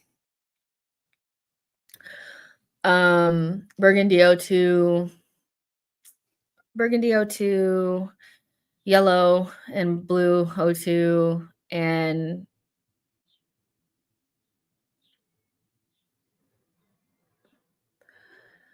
the was it the Sega? The gold one? Maybe that one? Or Black Away is not a bad shout either. That one's really good. Maybe not top, but yeah, one of those maybe. I know for sure my top 2 are yellow and blue O2 and burgundy and gold O2. Those are top 2 for me. The third one could be anything. The third one could genuinely be anything. Let's see. Ever notice nobody talks about iconic Brazilian defenders or goalkeepers? The fact is they never existed. Brazil always 100% attack for 90 minutes. You score 3, we're scoring 5. That's their tactic. Yaya Toure is a good shout. Good shout. Yes. Very, very good shout. Yes. I'm going with that. I think that's a really, really good shout. Tackler, passer, goals, physical, athletic. Yeah. Yaya Toure is, yeah, for sure. I still feel like Vieira could fall in that category, but probably, yeah, Yaya Toure. Another really good shout here, too. Seedorf is a really good shout as well. Yeah, but I love a midfielder that's just like a regular, like just a do it all kind of midfielder. I do like those types. I think of course you want your DMs and your tens, but I love somebody that can just kind of like, that's why I'm a big fan of McAllister. I know he plays for Liverpool, but I do think that he's good creatively. He scores goals and he's also not a slouch defensively. They're scaring me, man. Is somebody in here? Seedorf, Lampard, Vieira, Toure. Toure is a great shout. I do kind of agree with this. Like Roberto Carlos and Cafu are spoken about quite a bit. And it's not like Allison is not Brazilian, and he's probably one of the best goalkeepers we've seen in our time. So I kind of understand the whole idea of like it's just all out attack all the time. But they have had some pretty good defenders as well. Stevie G, he's a good shout too. And in the EPL, Vieira is the most complete midfielder, in my opinion. He just had it all, didn't he? Ronald Koeman was another one that can defend and score bangers. It's like a little niche kind of group that I really like because you like all of these players, right? Like the Seedorfs, and I don't know if I believe 100% Lampard is in there. I'd probably take Lampard out and put CBG in there, but Seedorf, Stevie G, Vieira, Toure. Yeah. Do we think Declan Rice can be in that category? Like, because is that not what we're building Declan Rice to be? Because he's basically like Arteta's trying to mold him into something else. So technically, Rice could potentially be one of those types as well. Not nah. Damn. Just a straight up no. Walk with me. He's good defensively. He scores bangers. He gets quite a few assists. Could it not be him as well? Marco says before my time, but a lot of my elders would say Cruyff. Declan Rice could potentially be one of the best captains our club has ever had. Pirlo, best ever. Best second kit, 2013-14 yellow blue kit, then 2023 black and gold kit. I think that black kit from a couple of seasons ago was really could have went up there with some of the best kits we've ever had. Like, I think it's really, really good. Social Join says, no, not under Arteta. Wenger would have coached Rice to be, not Arteta. No, come on. I think we're being a little unfair on Mikel here. I think Rice is better now than he was at West Ham. He's getting more goals. He's not just like sitting in a double pivot. He's stretching his legs and playing a more advanced role. Although it doesn't work all the time because we come up against deep blocks. Arteta's improving his game. Like, I don't know if I believe that Arteta has improved a lot of our attackers' games, but I think when it comes to like our DMs and our CMs and our defenders, he knows how to make them better. So I don't know. I think could be it. Rice lacks technical ability. He can run around. Rice is on the way to legendary status, but he ain't on Vieira's level. Your favorite all-timer midfielders can't score a free kick like Rice. This is true. I mean, well, I'm trying to think. Like, I don't think yeah, maybe they're not the best free kick takers. And like dead ball scenario, Rice is very, very good. And of course, like we're talking about all arounders. You're talking about like maybe not somebody who's really good at one thing and like kind of shit at the other thing, but somebody that's probably really good at just about everything. And I think you can say Rice is really good at just about everything. Does that mean he has elite tech? No, but does he have really good tech? Yeah, I think so. I don't think he's not running around with Timberland boots. You don't see Declan Rice get the ball and it clangs off of his ankle because he can't trap a ball. You don't see him losing the ball. He's a good passer, so I think he's very good at everything. There's not anything that I can think of that I think, oh, one thing like Declan Rice is really not that good at is heading the ball. I'll say that. He needs to work on his headers because he's missed quite a few that he should have put in the back of the net this season. I know he scored the Luton goal last season, but that's probably one thing that he's not the best at. He needs to improve on that. Jagoon says Rice's dead balls are genuinely one of the best I've seen. CR7 as a midfielder scored bangers. Timber is our best all-around footballer. I don't know if I agree with that. I don't know if I agree that Timber's our best all-around footballer. I'll be honest, somebody that I think maybe next season we could probably start talking about being the best all-arounder. I actually think Miles Lewis-Skelly is quite good all around. I think for him to have been as good defensively as he was last season was surprising to me, which is something that can still get better.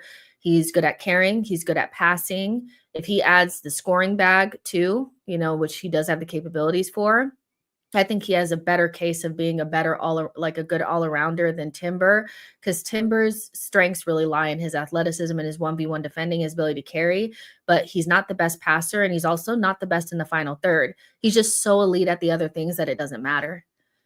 So to me, Lewis-Skelly has the better chance of being a better all-arounder. He has the best of Timber and White if you really look at it. White is probably the better passer of him and Timber, but he lacks the 1v1 ability and the carrying ability. Miles Lewis-Skelly has all those things. So to me, I feel like he's the better all-arounder, but our best all-around player, in my opinion, is Bukayo Saka. I think Bukayo Saka is very good at everything. I'm pretty sure that he's our best all-around player. I'm not sure it's even a competition, to be honest. MLS is better 8 than Rice, in theory, but we've never seen him play 8 for Arsenal in the first team, so we wouldn't really know that. Saka says Saka because he's played fullback, midfield, right, left wing, and striker this season. Saka it's just Saka's our best all-arounder. MLS can generally become a Musa Dembele type, but even more well-rounded. My boy Rice is 6'3" and can't win aerial duels. It's not even that he can't win aerial duels. I wouldn't say he can't win them. I just think that he struggles to put them in the back of the net at times. He needs to talk to Marino.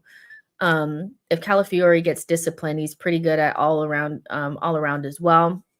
Tech is Jesus. It might be Timber, Ajax, Tax.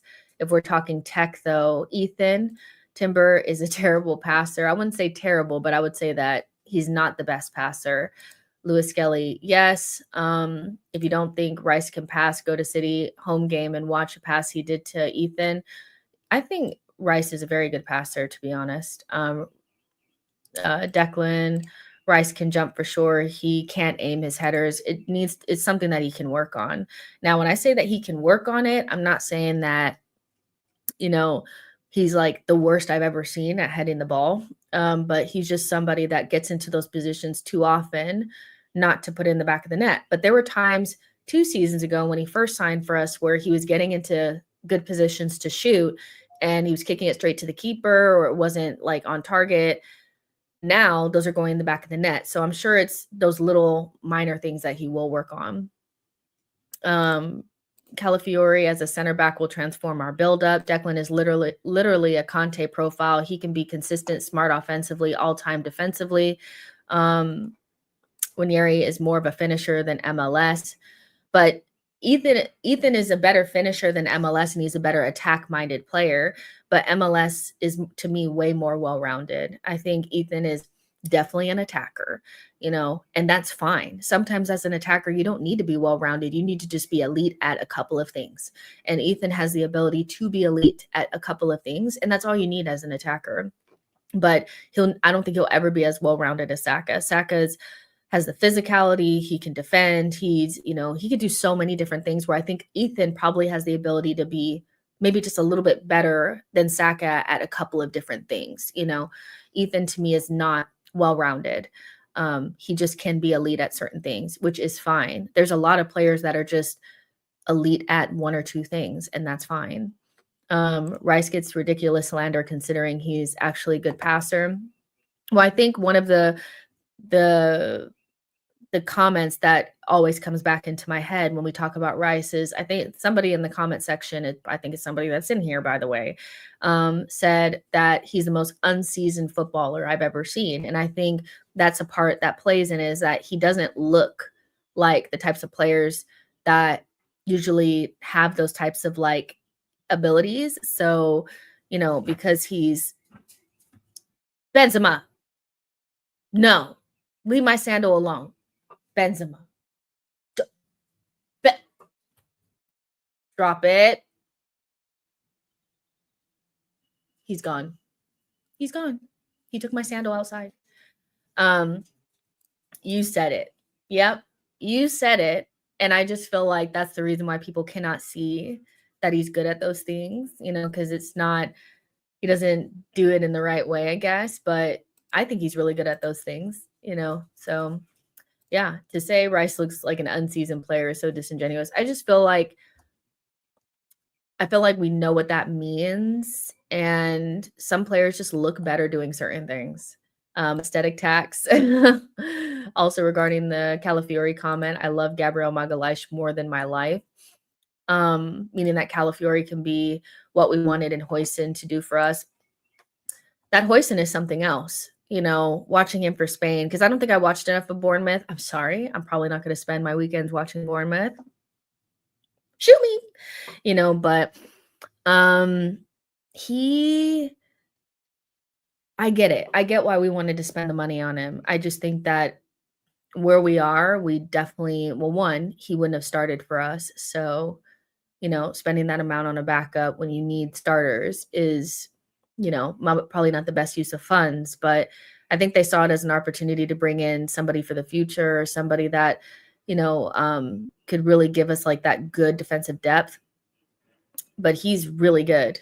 I couldn't help but think, what would it look like to have Calafiori and Huijsen as your backups to Saliba and Gabriel? You're pretty much set. If Saliba does end up leaving, then you're still in a really good position. I think, I saw somebody say the other in one of the comment sections, I said something about Huijsen, that how could you just disregard, the speed and athleticism of Gabby and Saliba for somebody that's just good on the ball. And I'm like, I don't think he's just good on the ball. I just think there's some players that don't rely upon their physical attributes to do some of the similar things. Saliba does rely pretty heavily on his athleticism, and that's fine. That's what makes him a good sweeper. He knows he has those things.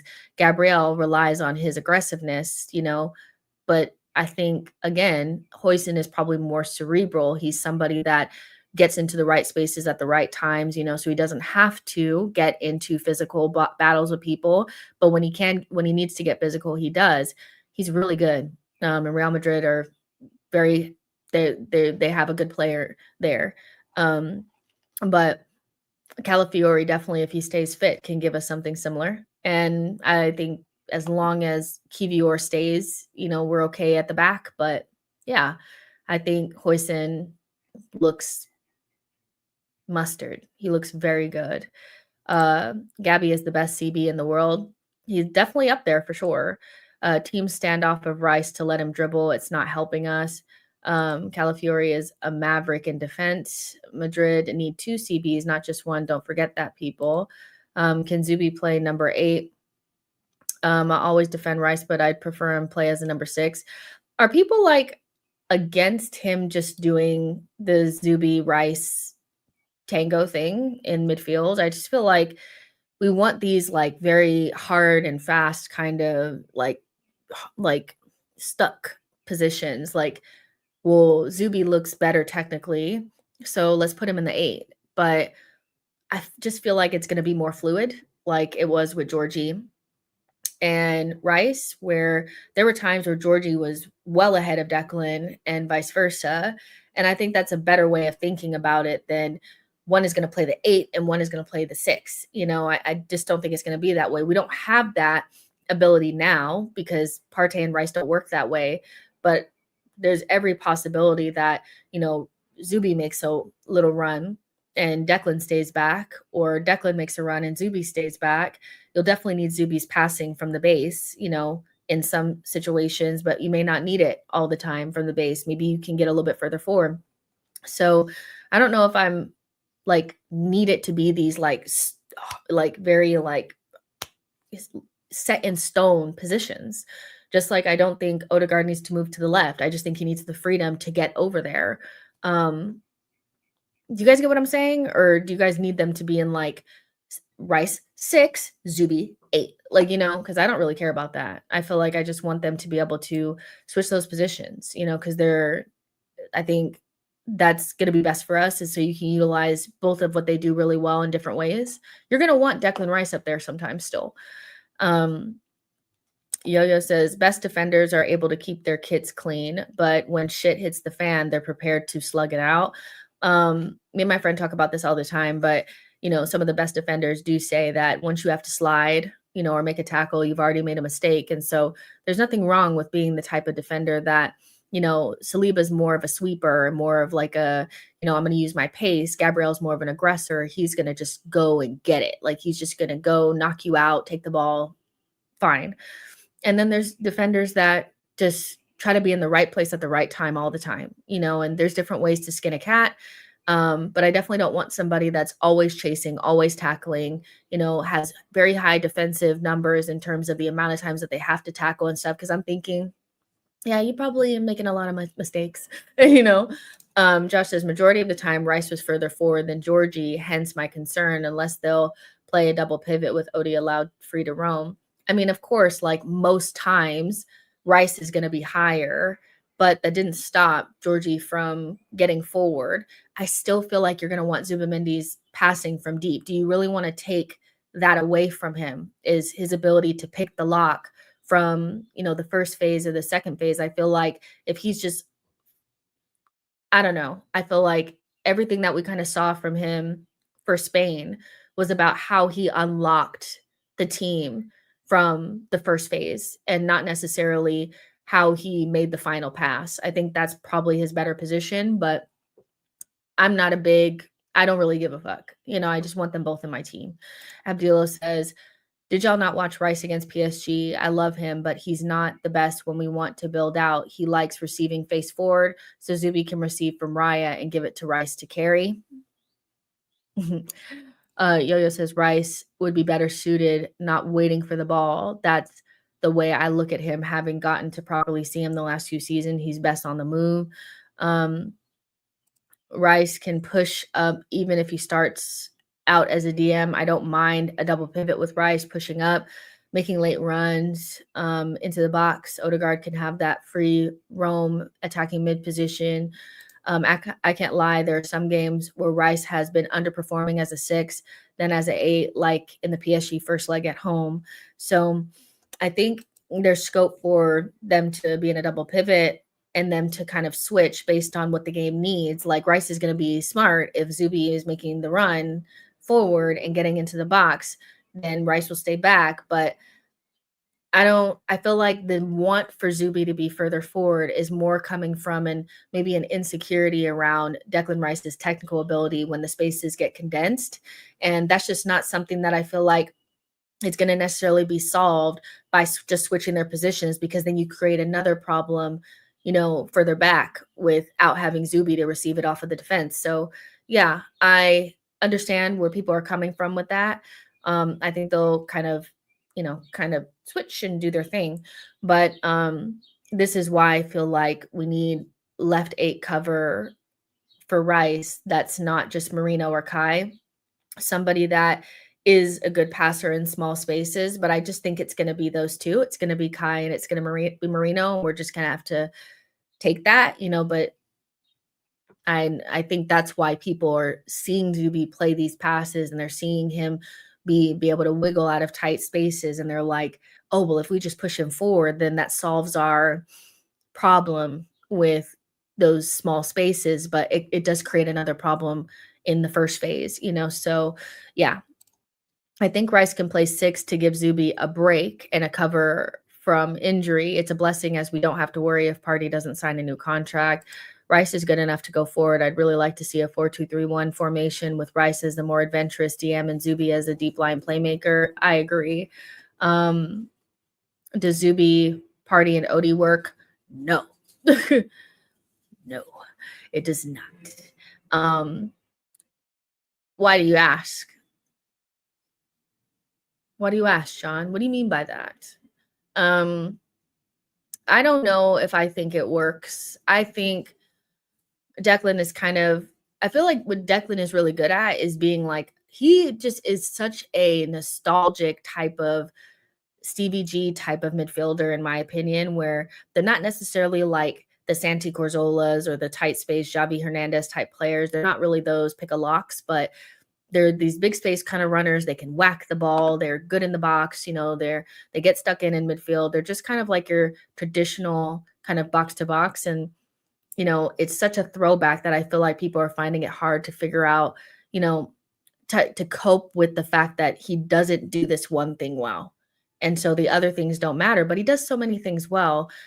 I just wish that we had another option just in case. But I think the balance is there in most games. We're just it depends on how Zuby does against the deeper blocks. And some of those passes that he was making for Spain does make me think that he'll be able to help us pick the lock. But it just depends. But I don't know if I want to see Partey, Zuby, and Odie. I think Rice makes a huge difference in his ability to run and his ability to close down spaces. And, I think he's a better goal threat than either one of Partey or Zuby. And we need goals from midfield. So yeah, it doesn't work for me. Declan is our engine, our midfield so poor energy wise without him. Might work desperate times like Georgie, Partey, Spurs away, which we won. Desperate times though. I mean, you're gonna see a Sociedad midfield. And when I say you're gonna see a Sociedad midfield, I'm saying that you're gonna see Odegaard, Marino, and Zuby. You will see it. You may not see it every day, but you will see it. It's Odegaard, it's not Odegaard, sorry. It's Mikel's like wet dream. He wants to see that midfield. So if it comes down to it and we need a different look, it'll probably end up being Marino just comes in. Now, Marino has showed the best and worst of his ass in these Nation League games. I like Marino, but my goodness, he is much better away from your own goal. When he's next to your goal, he is so prone to giving away the ball in dangerous areas. And we've seen it for Arsenal. I think his first fuck up was against Liverpool, which he fucked up. And then Salah didn't score, and he probably should have. And then on the other hand, he scores his first goal for Arsenal. I think he's just he has such clear pros, but his cons make him so difficult to trust in deeper areas in midfield. And that's probably my bigger concern about both Marino and Havertz, is that Arteta likes for those players to come in and like they kind of rotate getting the ball off of the defense. And you cannot trust either one of them to come deep and collect in the first phase. It is just a fucking nightmare. Marino had so many positives against France, but I couldn't help but be like, keep him away from the goal, please, away from their own goal. So, yeah, but you're going to see it. You're going to see Marino, Zuby, and Odegaard. You're going to see it. You are. You might even see Zuby, Rice, and Marino. And you're going to like it. Valeria says, which strikers are as well-rounded as Kane? He is the last of a dying breed, can complement him that much more now that he's a Bayern player. Probably like Julian Hernandez, like Julian Alvarez, probably somebody like that. Probably has the same type of feel, but I mean, he's a unicorn, so there's not going to be a lot of players out there that can replicate that. What about Zuby, Marino, and I push me off the nearest cliff. I'm telling you, I will not make it. I just will not make it. Do you guys understand that this is not a midfield that I can watch? I just can't. Lataro Inner Circle says that is just bullshit, Branthwaite. Zuby is one of the top progressive passers in the top 5 leagues. Stop making shit up. West Bank says Marino is better as a forward than a midfielder, but that's why I feel like he needs to be further up. Like, I feel like it would be okay for him to play with Odie. He'd be okay to play in a midfield with Odie and Zuby if he doesn't have any of the build-up responsibilities, because if he receives it off of Raya or the center backs, he's losing the ball. He's losing the ball. But if he gets to play on the edges of the opposition's box, he's much better, so we know what his clear faults are and what his pros and cons are. It's just keeping him away from our own fucking goal. That's pretty much it. Eventually we will see Zuby, Marino, Havertz, Trossard, Sesko, and Saka. I hope the fuck not. New Music says we'll finish 4th next season playing those games. John says, will Havertz and Sesko work in the starting 11? Who's interested in seeing it? Be honest, this is a safe space. Who's interested in seeing Havertz and Sesko together? I want to see show of hands, because I see a lot of Arsenal fans saying they're excited about it. I want to see Havertz running off of Sesko. Who's excited? Who wants to see it? Only if we're down and there's 5 minutes left. Miguel, I will not be there. Yeah, 442, of course. Yeah, we're definitely going to see it. Andre says me. Yeah, and I think quite a few Arsenal fans are interested in seeing it. I've seen it on the timeline quite a few times. I think it's an option if we need a goal. Instead of Odegaard, yes, me. Marino, Kai are like Edergud Janssen. He played off of Hasselbank at Chelsea, but played in midfield at Barca in betweeners. I think it'll work in a lot of games. I'm especially games against Newcastle, what will happen. Yeah, I think it's something that we know is going to happen. But is it something that I'm like, oh my goodness, I just cannot wait, y'all? Like that time where Havertz flicks the ball with his head to Sesko and Sesko runs onto it. Am I like dying to see it? No. Am I thinking I'm going to see it? Yeah. But it's an option. It's nice to have different types of options. Yeah. I'm interested to see several players with an actual striker. Havertz with Sesko is an option, but I'm excited to see Odegaard with a striker. I know that some of y'all hate my boy and you're preying on his downfall like the toxic energy suckers that you are. I know it. But for the rest of y'all, of course he's going to eat with a striker. He's going to eat with a striker. Like simple runs, good finisher of the ball. He's going to eat down with the striker. So I'm excited about that. But 100% we're seeing Raya kick the ball long. It's going to get to Havertz. Havertz is going to flick it on, and Sesko is going to run down there and bang it in the goal. 100%. Rueck says Odegaard's going to bag 10 assists minimum in this league. Watch. Our fullbacks are literal midfielders. It can absolutely work. John says it's a bulked up Havertz chest. Maybe he'll be a different player. Listen, it's giving fire in the belly for Jesus. But listen, if it's propaganda, I'm not falling for is he's bulked up, so something's gonna change.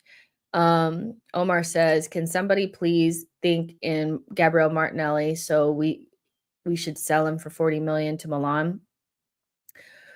There's a chance that I feel like he might leave, but we'll see how that works out. Seeing that AC Milan would be interested if Leao leaves, it could happen. Um, Havertz gonna run them over. 1% of me hasn't given up on Havertz the night under the 99%. It's giving propaganda. Has Havertz actually bulked up? I think he has, but honestly, I really don't care. Like, it's not going to change the fact that he can't lock his ankle, but at the same time,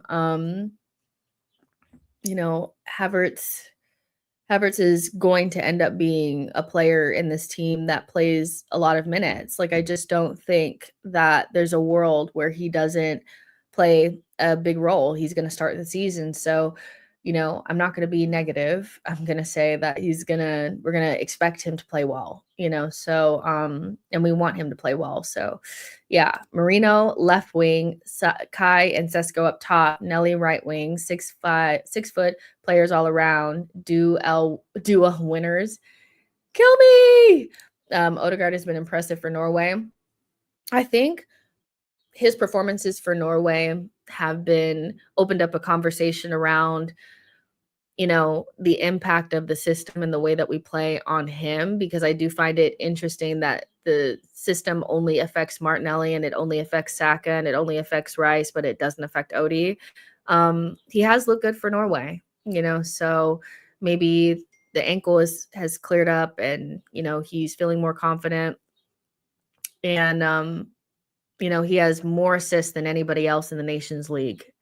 And he has a really good striker in front of him, and he's not playing in a great side either. He's not playing for France. He's not playing for Germany. He's not playing for Spain. He's playing for Norway, trying to force them into the World Cup, or World Cup qualifiers, I think it was. But yeah, if you play bad for your national team, I don't think about it. But if you play well, it's a plus for us, so hopefully he's getting back into good form, because let's be real, he's going to start. So I don't know what to tell y'all. The Arsenal perspective says Odegaard needs a decent rest now and to come back really rested and fit for preseason. Did we try that with Havertz and Jesus? How did that work out?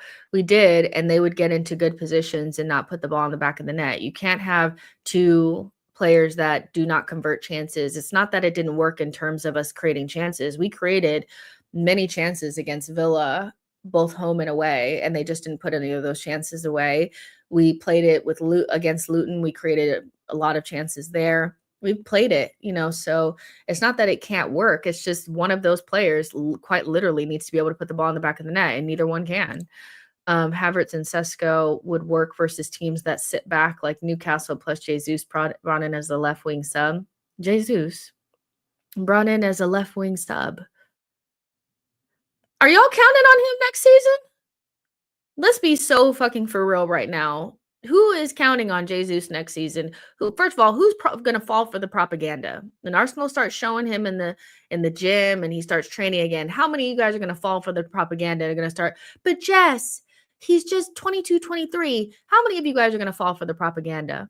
He needs to be getting ready to go on the market in January. I am so fucking for real. Who is going to fall for the propaganda? There's only so much I can take, guys. He needs to just be ready to get sold. I don't know what to tell y'all. Not me. You don't know, Jess. This goes deep. Okay, pause. Marco says, by the way, Timber came back after 8 months last season. Jesus could come back in October. Y'all gonna fall for the propaganda. I already know it. I can already feel it slipping already. It's slipping already. You guys are already thinking, well, couldn't he be a good left wing option? Bruh. Enough. How much more suffering can you take? Come on. Come on. Is Sesko as mobile or as fluid as Kai, Jesus, Leo when rotating in and out of position? The thing I like about Sesko the most is he doesn't look like a player that's 6'5". I think he's a lot less clumsy than Kai. Kai is very clumsy and falls over his own feet. Sesko doesn't do that. Is he, a Isak in terms of his agility? No, but he's like one step below, because he's bigger, like he's more bulky. Um, but he's still incredibly fast. He can get out to the wings and beat a man. He, does a lot of the creating for Openda. So he's somebody that can go out wide, can exist a little bit deeper, can pick out a pass time, every once in a while. Like, I'm not saying he's a supreme creator, but he is somebody to me that he's not just going to exist in the box and just wait for crosses. Like, he's somebody that you can trust to maybe come out wide and do a little thing here and there. But I'm not going to say he's not going to give you the same Isak effect, but he's definitely not like a stiff, and he's not going to be tripping over his own feet. Jesus should just cancel his contract and go to Brazil, to be honest. Sorry, Zubimendi is going Real. Media in Spain are saying he just met with Real. Maybe he is going. I don't know. Let's wait until it's funny because for me, especially with the Zuby thing and the Real Madrid thing, and maybe this changes. Maybe I just don't know what I'm talking about, but random in the nose from Spain are all of a sudden way more reliable than Fabrizio, than Ornstein, than Magbell. They don't know anything, but the random in Spain who's gotten everything wrong and is basically in the know knows everything. So yeah, I just find that very interesting. All of a sudden the reliable people are no longer reliable. Jesus and Zinni elevated this team. Our fans have short memories. I don't think we have short memories. I just think just like people are willing to, throw Martinelli in the trash, or, say Odegaard is the worst player that's ever played for Arsenal and they want him sold, that they hold some sort of fire for Zinni and Jesus, who have been poor for multiple seasons now and cannot stay fit. I think, it's always the person that's not playing that's going to solve our problems. And, they're so on the outside of the squad that it's comfortable for people that really don't like Mikel or really don't like the project to, well, why aren't you using Jesus or why weren't you using Zinni? But as soon as we start using them, you guys are uncomfortable again. The reality is that if it was any other player, you'd probably be yelling to get rid. And I'm not sure why they are getting a pass for being good for only one season, but you have players that have been good for 2 or 3 seasons, and all of a sudden you guys want to chuck them in the trash. Jesus and Zinni, we have gone beyond them now. We've gone beyond them now. They've had less effect and less input on our seasons than Martinelli or Odegaard have in the last couple seasons. Martinelli and Odegaard at least have 3 seasons under their belt where they've played well. Zinni and Jesus had 1. So I don't really understand what this whole, but they elevated us. So they elevated us and then we just, MLS is in the team now. An 18-year-old is starting in Champions League quarterfinals and semifinals. Jesus can't stay fit. I think Jesus has more value to us than Zinni does, but he can't stay fit, So I don't know. Your chain is snatched by Kai Havertz. I don't know what to tell you. I can't necessarily say that I feel like he's a much better striker than Marino in terms of putting the ball in the back of the net. We're beyond it now. I don't understand the vibe with them because I don't know. I get it that they made us better in that one season, but I have much more time for people that have had multiple seasons, good seasons with us than players that only had one. And then all of a sudden it's like, yeah, but they elevated us. Like, what does that mean? They're both injury prone as well. If they weren't injury prone and they were just chilling on the bench, I think I'd understand a little bit more, but they're both injury prone. So I'm really not trying to hear that. They elevated us and then disappeared. Bro Pro says they've improved the floor of the team. The ceiling is beyond them. Arsenal fans are such sims for players. I just think like Zinni and Jesus are the new Pete. Like whoever's not playing at the time, some people will just cherry pick players that are not playing and be like, yeah, but why aren't they playing? Like they've been like I saw it with Tierney as well. It's like when he wasn't playing, it was Arteta's just abusing him. It's like let's not rewrite history. I like Tierney and I love him down. And in another lifetime, he was a captain, but he couldn't stay fit. So let's not rewrite history on players and act like they're going to solve our problems or whatever. They're really not. It is what it is. But whoever's not playing is the answers. So yeah. Pat says, big up everyone. Let's see. Let's just make sure nothing else new has come out.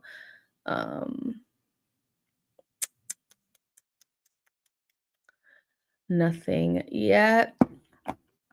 Let's see. Josh says Jesus needs to go, but I feel like he could actually sue or blame Arsenal for ruining his career. He shouldn't have been rushed back from that knee injury in 2022. Are you serious?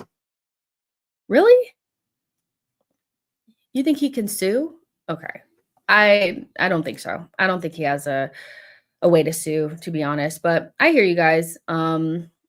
I hear you guys. I mean, listen. We all have opinions. But listen, we have overstayed. We have done a lot. Make sure you guys like the video, subscribe to the channel on your way out. And we will, if anything new comes out, you guys know I'll go live. But the next time tomorrow, we'll do something. And then the next couple of days are really busy. So I have to figure out what the schedule is going to be like because I'm going to be out of town. But we'll figure out something, even if I have to go live from my phone. So yeah, love you guys. And I'll talk to you guys in the next one. Bye, y'all.